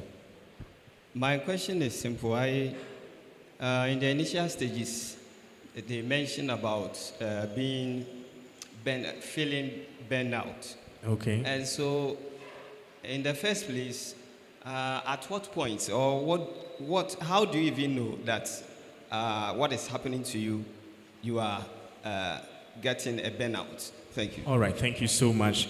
And please, Mrs. Asante Marilyn, would you like to take this question? So he wants to know, because some people, they are a bit oblivious of what is happening to them. At what point do you know that you are even experiencing a burnout? What characteristics will you see in yourself and how your day goes, so that you know that you're experiencing a burnout? Okay, so at that point you feel overwhelmed. You don't even know. It's like you're kind of even losing interest in maybe going to church, or maybe participating in church activities. Okay. At this point, you are just tired. You are feeling. You are feeling overwhelmed. You are feeling tired. You are losing interest in what used to excite you previously. There are some people that maybe their ashes, maybe previously they'll be coming early, come and do all the setup. It gets to a point where it's like they don't even have the energy to get out of bed to even come and do the setup.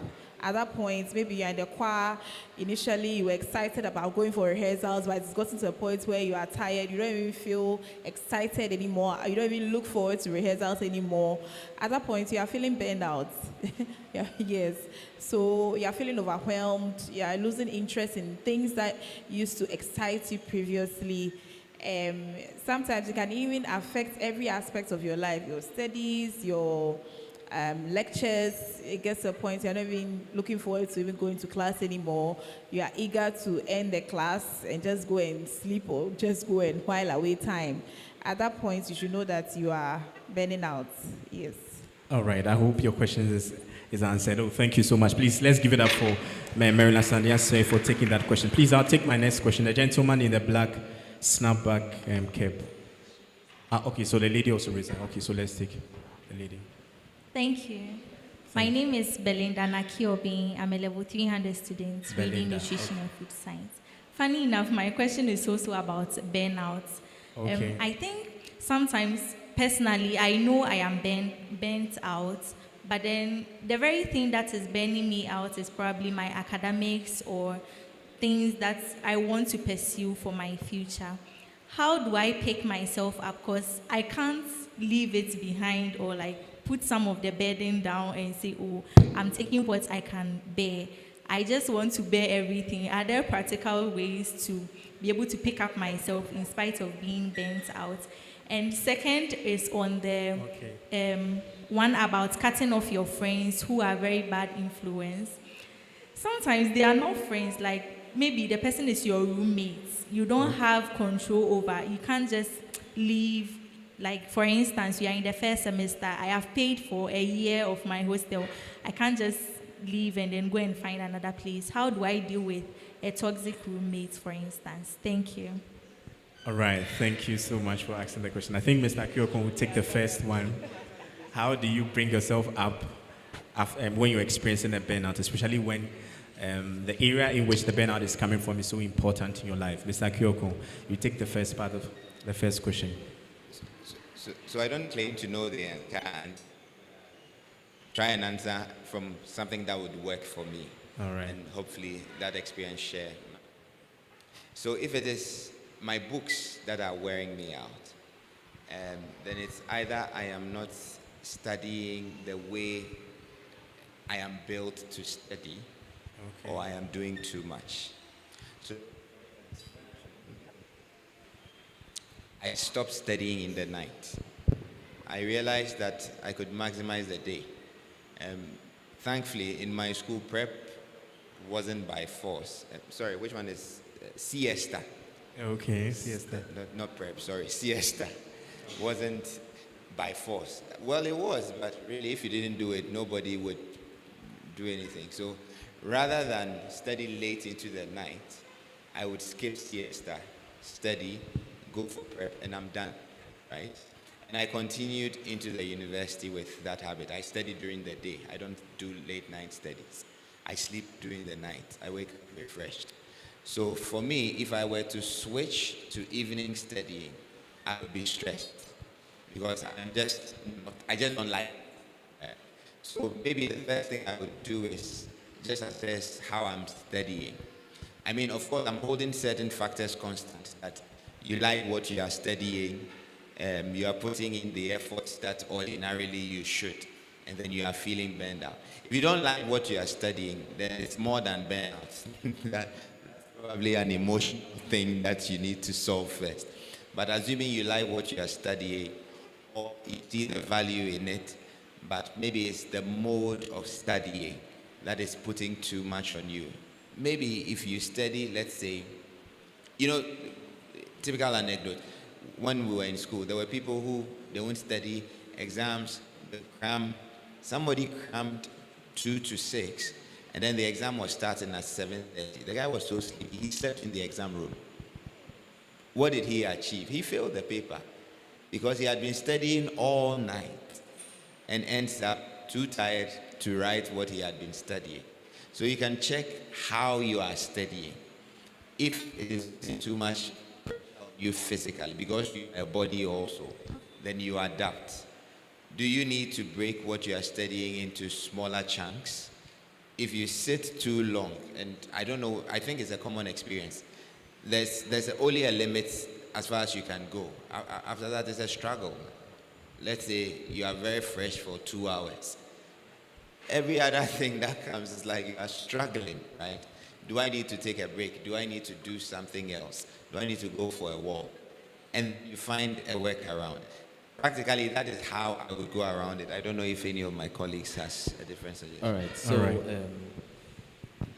I think that one of the things that people maybe underrate is rest. Okay, rest. Okay, I'm not saying sleep. Rest. Okay. There are different things. So sometimes when you experience burnout, it's not only in spirituality, it can also occur academically. Even whilst you are even working, you can experience burnout. So typically what most people do, or how I would do it, or certain opportunities that you can take advantage, is to take time off, right? Spirituality, I'm not saying take 2 weeks off and not pray. That's not what I'm talking about. But you take time off, a whole autopsy of the thing. Okay, why am I burning out? Okay, maybe academically, when I'm going to class in the morning, maybe I ate something, so usually affects how I'll think or concentrate in the morning. Okay, it's piling up. This lecture crowd, when it comes, every time it teaches, I don't get it. You know, you are doing a whole review of why you are burning out. Okay, so the point is, take time aside. It can be a weekend from Friday to Saturday or Friday to Sunday. Take time off. Properly diagnose why this is happening. Okay, and then once you diagnose it, don't just leave it at that stage. Take practical and actionable steps like towards it. Because if you identify that, or maybe, I don't know, like maybe this particular program, I don't like it. Yes, you've seen it, but what are you doing about it? Okay, so there's that responsibility for you to take a pause, properly analyze everything without any distraction. Okay, properly analyze everything, and then you almost find why this is the reason, and then you take actionable steps. Now, regarding spirituality, you don't rest by sleeping, but what you do is rather you take like a retreat. Okay, so you take like maybe a day, 2 or 3 days off, where you retreat by praying. Let's praying, or just reading the word, praying, listening to worship, praying, like that. So once you do that, it solves that problem of burning out. And most people have it. Most people go through what you are going through. It's not anything new. Okay, people take leave from work. That's why you have companies, they give you 9 days, 12 days, 21 days, 30 days leave. So that once you feel burnout, you go revitalize yourself, you come back. You have men of God, you might not know, but there are men of God that they take leave. Maybe the whole year, they take 1 month off. They travel, retreats, or revitalize themselves, and then they come back strong. You understand my point? All right, thank you. All right, thank you so much. Please, let's give it up for... Second question. Yes, I am. So there's a second question, there's a second part to the question where you had to deal with dealing with roommates who had a particular influence. So, obviously... Okay, so before I even answer the question, I want to clarify something. So you use the word cut off.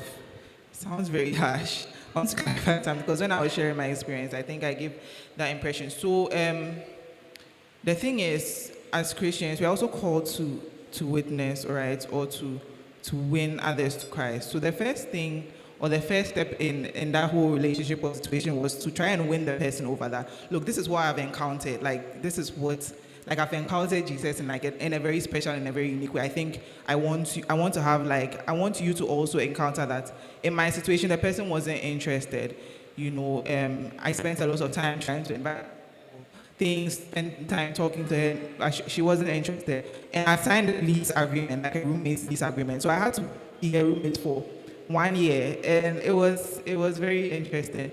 But what I would say is, I couldn't get out of that situation.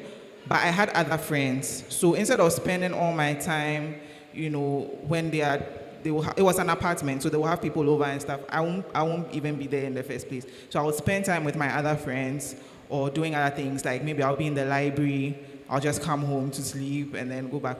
It was, it wasn't the ideal situation, but after that 1 year, they were like, oh, do we want to room again? The answer was no. Like, I won't even make that mistake. Respectfully speaking, like, we are going in two separate directions. I won't be comfortable in my own living space with a kind of lifestyle, that they were putting up. So just try to endure, but also set boundaries. You have as much of a right to the room as does your roommate. So if your roommate is doing things that are not, are making you feel uncomfortable, and maybe bringing guys over and stuff like that, you should be able to have a conversation with the person and let the person know that, that's like affecting you. And just out of respect for the friendship and the roommate situation, they should also consider, how you feel or what you want in that situation. And then just make do with it till, if you can't get, out of it till the end of the year. And like, be very clear on your boundaries. Make sure that you don't fall into whatever they are doing. Be very, very clear on, what you stand for. And, yeah. All right, thank you so much. Please, hope your questions are answered. And I think there was a gentleman, I'll take the next question. There's a gentleman in the snack back. Your hands were raised. So I'll take that question. On spirituality, please. My yes. question is diverting into the other. Okay. That's why, hold on. All right, so it's been answered. No, it's entering into the financial aspect. Okay. So if can I go on? Okay, so after the conference, you can speak to our speakers and then they will address it personally. I think I have a gentleman here raise his hand. Yes, please. That will be the final question, and then we'll have one speaker answer this question. Then we'll move to our next session. Please, go ahead. Okay, I'm Newton Senanyo Ajirako. Norte, all right, cool. Studying single major in economics. Okay. I want to ask, if reading the Bible and praying is enough? Because sometimes, as we are students, even how you carry yourself, you may be reading the Bible and praying, but how you carry yourself does not even tell someone whether you have a good relationship with God or not. So I want to ask, is reading the Bible and praying enough? Okay. So, Mr. Kyoko.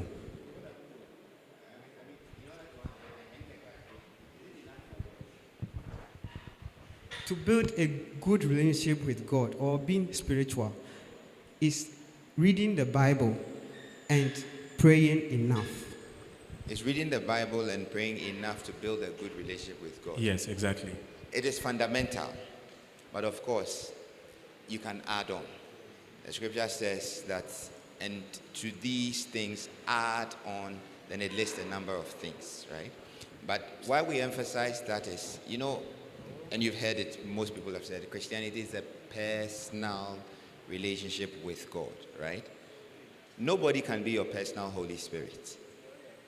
Your pastor may try everything, but if you decide not to do what your pastor is saying, he can't follow you around 24 hours, right?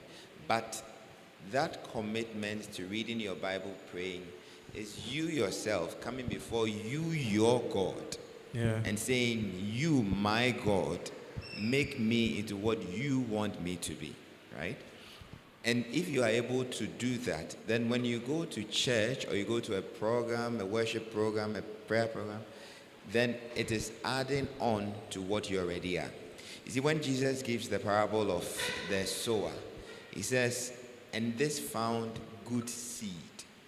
He said, this fell into this type of seed. So you realize that the receptacle was determinative, right? If it found thorns, it didn't bear anything. No problem with the seed. There was no problem with the pastor. There was no problem with the message, but the heart was not the best, right? So that part of working on yourself with only you and God is fundamental. Once you get that right, then every other thing helps. I don't know if I've made sense to you. All right, hope you're okay. All right, let's give it up for them. Oh, please, let's give it up for our panelists. So we brought our first session of our second half of the conference to an end, and then the main theme was on spirituality. So we are moving to relationship. I think that we've heard a lot about relationship with God, but we are moving to other forms of relationship. So we are going to be discussing the first aspect of it is romantic relationships. Obviously, as students on campus, people will be engage one way or the other in romantic relationships, and we want to be able to understand the context right. So we'll take a few questions on that, and then we'll move on to other relationships. All right. So first of all, I think that we will start with this. My panelists. So how can someone, if somebody is already in a romantic relationship as a student, how can someone balance it with the person's academics? I'll start with Mrs. Marilena Santiose. How can someone balance it? Quickly, I would like three of our panelists to touch on it, and then we move to the second one. Practically. Okay, so I'll say that you must have it at the back of your mind that the primary reason why you are in school is to study, and you need to excel at your academics. So every other thing comes second or is secondary. So you need to have that at the back of your mind. So in pursuing a relationship, a romantic relationship with a lady or with a guy, you need to make sure that your relationship is not having a negative impact on your academics. And you need to make sure that you are prioritizing your academics as well, and not letting your academics suffer because you are in a romantic relationship with somebody, because that's not the main reason why you are in school. It's also important, and it's an important aspect of your life, but you shouldn't let that cloud your entire life, cloud your judgment. You should know when to spend time with the person, when to give time to your studies, and not allow the time that you are spending with this person to overshadow the time that you're supposed to study. When I was in school back then, there was a lady who was a roommate, and she was dating a guy. The guy was practically living in the room with us. For me, I was barely in the room because I was either having lectures, studying, or going to church. So I was barely in the room, but I would go and come back, and the guy is still there. She's still there with the guy. In the morning, the guy will be there. And at the end of the day, she didn't even graduate. And so I was like, so what was the point? And this guy eventually broke up with her. So really, I mean, you've lost on both ends, or on both sides. So as a lady or as a guy in school, you should know that the primary reason why you're in school is to study. You need to excel at your academics. You need to make sure that your relationship is not affecting the time that you are spending studying, or it's not affecting your academics. You should be able to apportion time appropriately to make sure that you are not overspending time with this person and it's affecting your relationship, affecting your academics. Yes, thank you. All right, thank you. Thank you so much. I'd like one person to also touch on, Mr. Kyoku. If you can touch on how should somebody, if the person is already in a romantic relationship, how should the person balance it with Mr. Kyoku, with the person's academics? Already, when the person is already in the position. So first of all, is the relationship helping you or hindering you? I think you always have to answer that question. We don't have as much time as we think we do. As Elder Marilyn just said, she gave the example of somebody who was in her school, spending all the time with a boy, didn't graduate, the boy left her. She's lost in both ways, right? So assess every single thing you are doing. This is the best time to take good decisions. Because if you get the decisions right at this stage, there's such a long time to reap the benefits. When you are like 30 or 40 and you have to make corrective decisions, you have a shorter time to reap. So here, please have a change of mindset. You are not a kid anymore. You are a person who can vote and decide who can be president in Ghana. That's a serious civic responsibility, right? So once you have that, then tell yourself that in my life as well, I can take decisions that can have long-term beneficial consequences. And one of the most important is who I'm going to spend my life with. So if I'm in a relationship and I do not see myself spending time with, building a life with this person, my guy, leave the person, right? Secondly, if I am going to be with the person for my life, how do we complement each other? What's the person's goals in life? What is my goal in life? Are we gravitating towards a team I'm not saying you have to do the same course or whatever, but there are common things you need to agree on. For instance, if you are both Christians, there are things that are no-goes for us, right?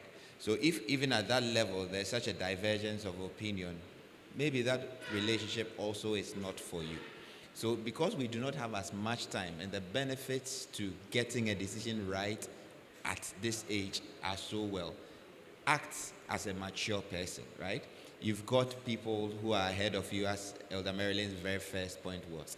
So that's one of the reasons why we also join church bodies here, right? So that if you have elders ahead of you that you can talk to, you pick their mind, you study things, you take a decision. This person is good for me. Okay, now we're going to manage together. If he's taking too much of my time, can we sit down? If I need to study X, Y, Z at this time, can we rather meet at these times? It may look mechanical, right? Of course, you will not always get it right. But once there's a routine, when you shift, you can recover at another time. That's why I was saying, evaluate your day. For instance, you see that, I have some 3 hours that I can play around with. If I miss an hour of studying, 1 hour out of that 3 should replace it, right? So it's the same thing with your relationships. Evaluate, is this person someone I can live with, build a life with? If not, drop the person. Are we gravitating towards the same things? If not, drop the person. If not, and then I see that I really do like the person and we can build a life together. Make adjustments around each person's schedule and make sure that the primary reason you are here, your academics, are not suffering. Wow, let's give it up. Let's give it up for Mr. Kyoko. I think this is very, very exhaustive an answer. All right. So, now, my panelists, as a student, we want you guys to set this straight. How do we know? So first of all, how do we know whether we are emotionally and mentally ready for romantic relationships? And is it possible for a student to be emotionally and mentally ready for a relationship? Let's consider students that are doing their first degree. But you can also touch, in a general sense, master's, PhD. First of all, how do we know? How does a person know whether the person is emotionally and mentally ready to handle a romantic relationship? So I'll start with Mrs. Julia Gadago. How do we know? Wow. So the most important thing, right, about relationships it's been said, it's about who you want to spend your life with. So as Christians, we don't enter into relationships for fun or just because we want to have fun, casual dating. It's a very serious decision.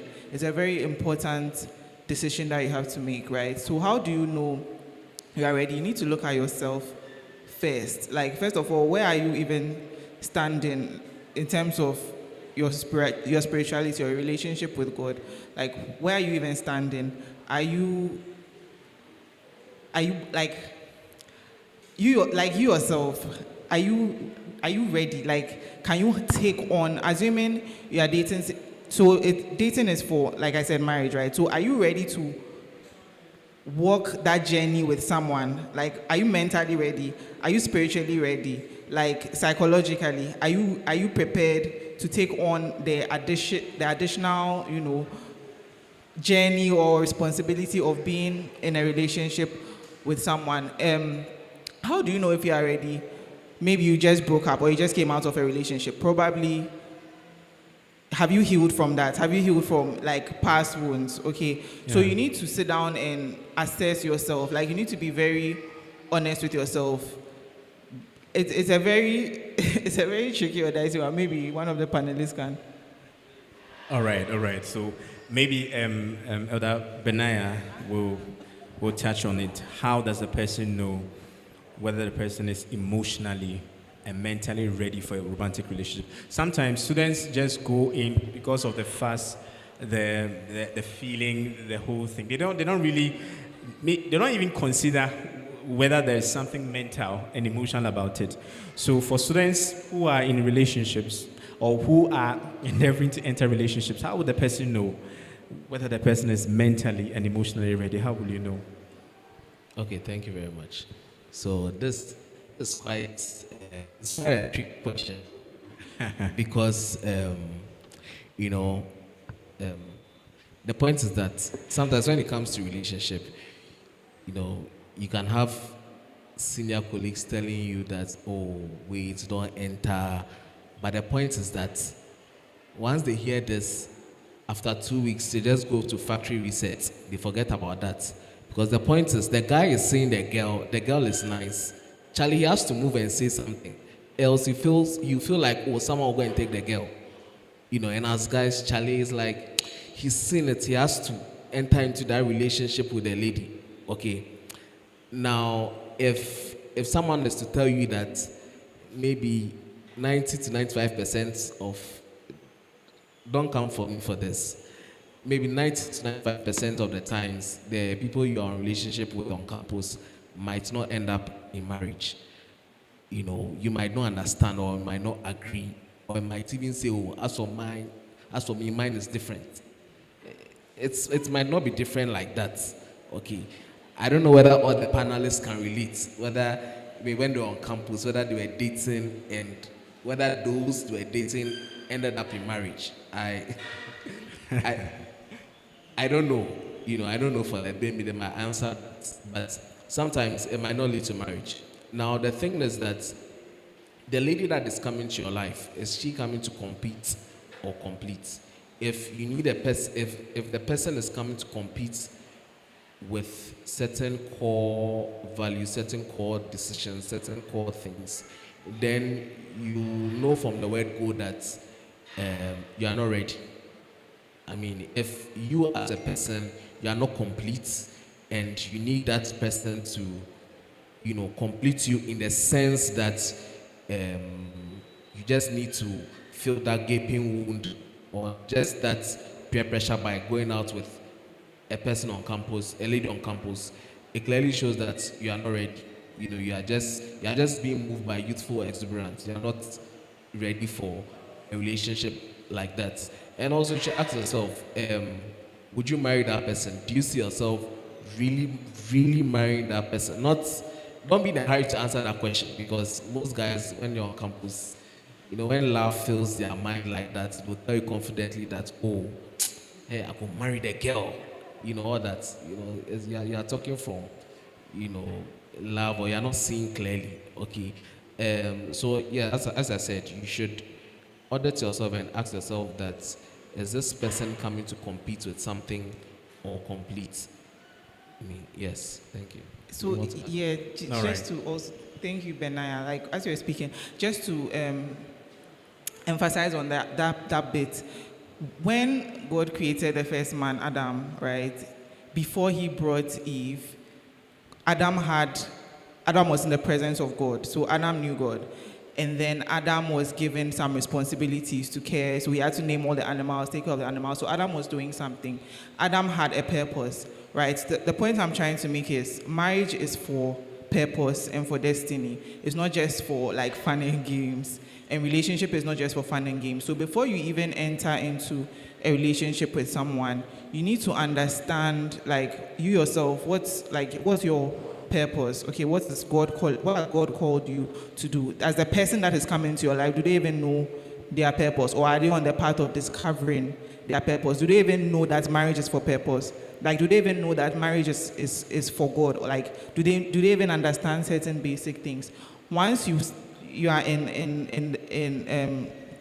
able to answer those kinds of questions and realize that it's not just for feelings, it's not just about like someone to make you feel complete or make you feel whole or that kind of thing. I think once you start thinking along those lines, you may be getting ready. Yeah. All right. I just wanted to add just a short thing. Okay. I think one of the questions you should ask yourself really is, if you were your partner, would you marry you? Wow. If you were your partner, will you marry you? Are you a person who people want to be with? And let's be honest in that introspection, because marriage is one of the things that will test you the most, right? And for me, I think one of the most even fundamental characters you need is one who is able to forgive easily. Because the one who is closest to you is the one who, the littlest thing is the most painful thing, right? Wow. Just because you care so much about that person. So for me to know whether you are ready or not, ask yourself, you, in your current conception, do you think you're a nice person that somebody wants to spend their time with? And you can also judge by looking at your friends. Are they generally comfortable around you? Do they like staying long around you? If your friends offend you, is it an easy go, I forgave and we are continuing, or am I keeping grudges, right? So judge from your current relationships, non-romantic, and see how you are as a personality, right? I know everybody's looking at the other person, but look at you yourself, right? If you were the other person, would you marry you, right? Wow. Oh, let's clap for him. Very, very practical question. So we'll take our last question for this session. And I want each person to just give one. Okay. So what is the best relationship advice you will give to a student at this point? So each person will give one advice and then we round things up. What is the best relationship advice? No, romantic relationships. No, yes. In the area of romantic relationship. What one advice will you give out of the multitude that you do have? What one advice would you give? So I'll start with Mrs. Marilyn Asante Osei. Okay, so I'll say that get to know yourself. Know there are personality tests that you can take. They are online. Get to know who you are, your strengths, your weaknesses. Get to know your temperament, who you really are, what you stand for. Okay. Get to know, I don't know whether being on campus is enough time, but discover who you are, discover your purpose in life. It helps in even identifying who your partner should be and whether you should even be in a relationship in the first place. Because when you know your purpose, you discover your purpose, you get to know yourself, you know the personality you carry, you know the temperament you are. It helps you take an informed decision as to who you want to be your partner, who you want to be in a romantic relationship with, who you feel will be the best person to be your partner, especially when in terms of marriage. As Julia said, we don't date just for dating's sake as Christians. We date with the end in sight, and that end is marriage. So when you are entering into a relationship, you should be able to know who you are, what your strengths are, what your temperament is, what your strengths are, what your weaknesses are, and your emotions. You should be able to discover who you are, discover your purpose, so that you can carry whoever that comes along with you on that journey. Thank you. Wow, let's give it up for her. Benaya Catherine, one advice you give to the students. One. I think for if you're in a relationship where you're uncomfortable and uneasy and you feel like you have to end it. Wow. And those that feel that it will lead to marriage, I think you should have someone you're accountable to, like a more senior person that at least you can submit your relationship to, so that they guide you through this period. Yeah, thank you. All right, Mrs. Julia, one relationship advice. We should steal Benaya's points because it's so important. Okay. If you are in a relationship that is not helping you, end it, period. Okay, period. That's her advice. So the last advice from Mr. Kyoko. I would say be a Christian, right? When you look through the scriptures, all the things that is talked about as to how to relate to others, do that. It might look like, why is the Bible saying that? Because it doesn't come naturally to us, right? So do those things. It says give room for each other's faults. Consider each other better than yourself. So be a Christian, right? And that's not only for romantic relationships, for all relationships. Once you become a pleasant person, you change the environment. Wow. And then the other party will respond. All right. Thank you so much, my panelists, for this session. I believe that my participants have also learned so much. I'll take opportunity for two questions because of time. and then once they answer, we'll bring this to a close. So I see the gentleman in a black t-shirt. Please, if you can help him with the microphone. And I also see another gentleman to my right. So 2 questions, please, quickly and short. And then we're able to round things up. All right, so your name, whether or not you're a student or a worker, and then your question, straightforward. Okay, so I'm Daniel. Daniel. And I school here. Okay, go ahead. So my question is, it's like you're advising us. So like I want you to put it in your own context. So looking at you and then your past experiences and everything, if you were to be asked, will you support being in a relationship? Like, I mean, sometimes you feel like your partner is God sent. But along the line, just know that God knows nothing about that person. Like, the person is just... I'm saying that sometimes your partner, you feel like that your partner is God sent, like God has sent that person to you to help in your life. But along the line, just realize that God knows nothing about that person. Like, the person is... So I'm asking that, looking at your past experiences and then everything you've been through and then what you know now, will you advise yourself to be in a relationship at this moment, like in a university level or something? All right. So please, voluntarily, one person should answer the question. And then because of time. Okay, so I wouldn't advise you to be in a relationship here. I would say that use this opportunity to discover yourself, discover your purpose, get to know people, build friendships, because you have a whole life ahead of you. I feel like this is the best time to discover who you are, discover your purpose. You can make friends, build quality relationships with people, and I mean, you have a whole life ahead of you. Maybe you may end up meeting one of these people sometime later in life. I feel like being in university, you should just use this opportunity to discover yourself, make the best out of it, get to know people, participate in church activities, be committed, and I mean, live your best life here on campus. I don't think you should tie yourself down to a relationship at this point. All right, thank you so much. I hope, they've answered your questions well.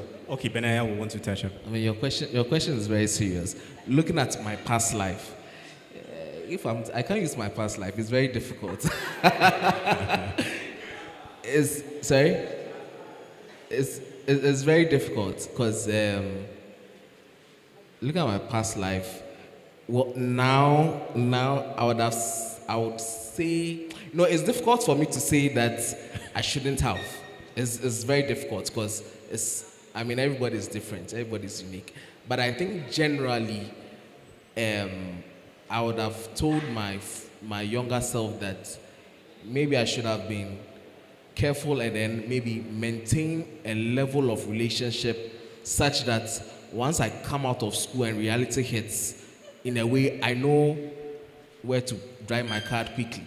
Okay, I don't know whether I get my point. Please, do you understand? Okay, he says he understands. All right. Thank you so much. We'll take the next question. That will be the final one. I see a gentleman here. Please pass the microphone to him. So please, you can be upstanding and then you can ask your question, please. Okay. I think we just talk about building a spiritual relationship with God. So how then can I be in a romantic relationship that will not affect my spiritual journey? Wow. Wow. Voluntarily, one person should take this on. I mean, I like your question. But then that's assuming that the two are mutually exclusive, right? But then ask you, how did your pastor get married? And I'm assuming, are your parents spiritual people? Do they have a romantic relationship? You see, so what it is, of course, you cannot marry somebody you met on the streets, right? There definitely has to be a relationship. But then there is a circle we do not cross. And I think Elder Marilyn and if I remember Elder Benai have already mentioned the benefits of having accountability, right? Especially at a young age where all the factors may not be so obvious to you. It's always beneficial. There's somebody you can bounce relationship issues, relationship questions over. But at the heart of it, what is the primary thing? I want to please God. So my relationship has to please God. Everything within my relationship that will not please God has no place. And let's get this out of our minds where people think that God is a spoil sport, no fun person. Trust me, everything the world says is fun is not. Why do they have campaigns against STIs? Why do they say on the cigarette pack, smoking kills, with graphic designs of lungs taken? So it's not that we are not having fun because we are Christians, right? Trust me, we have a lot of fun as Christians. So let's get that notion out that just because we do not do certain things, it makes our lives less interesting. It does not. So you can have a complete romantic relationship that pleases God and does not offend your spirituality. It is possible. But just as Paul says that all things are beneficial. Sorry, all things are possible, but not all things are beneficial. If your personality is that if here I enter into a romantic relationship, I will not be able to be spiritual, please, it's not for you, right? Let each assess their own. It says some were born eunuchs, some were made eunuchs by men, and some for the sake of the work have made themselves eunuchs, right? So which one is yours? Which one can you take? Can you take a romantic relationship that pleases God? If you can, go for it. If you cannot, do not. Wow. Please, let's give it up for him. I think you have a question. All right, so last question, please. Last question, your name, please. Veronica Mensah. Veronica Mensah, what's your Please, question? mine is a clarification. Okay. Please, I want to know, you spoke a lot about purpose, you know your purpose before finding your partner. I want to know, how do I recognize that my partner is in support of my purpose and won't distract me from it, something like that? Maybe you said it, but I didn't hear, so I want to know. All right, so how do you know that your partner is up for your purpose and that you will not be distracted by that partnership in line of your purpose? I think one person should take this and then we round up. Okay, so I mean, once you are going, or when you converse with a person, or as you talk with a person, how does the person respond to the things that you've been called to do? So, for example, as a Christian, like very basic, this thing, as a Christian, we've been called to serve, right? So, how does your partner respond to you serving in God's house? Do they discourage you from doing it? Do they discourage you from going on evangelism? Do they say, oh, you are doing it too much? Those kinds of things. Like, how do they respond to the things that, you know, God has called you to do? Like, the things that God has called us to do as Christians. If the person is saying that they are working with you, but they don't agree to the things that you are doing, that person is not for you. The Bible even tells us that can two work together except they be agreed, right? So if the person doesn't agree to your fundamentals, like your core beliefs, then you may even be, find yourself unequally yoked with a person. And when we hear of unequally yoked, lots of people think it is maybe a Christian marrying an unbeliever, or like a Christian marrying a Muslim, or that kind of thing. But sometimes even within the four walls of the church, you may find yourself unequally yoked with someone because the person does not really in their hearts believe the things that, they are professing to believe, or they are not really convinced. So it may be annoying even to the person. So you need to know and make sure that you are all on the same page. Yeah. All right, thank you. Hope you're okay with the question. Please, let's give it up for them. Sadly, we are drawing close to the end of our conference, and I want all of us to give ourselves a round of applause. We've done well staying through this entire conference. I want us to also celebrate our panelists. Oh, please, you can do well. All right, we appreciate you for coming.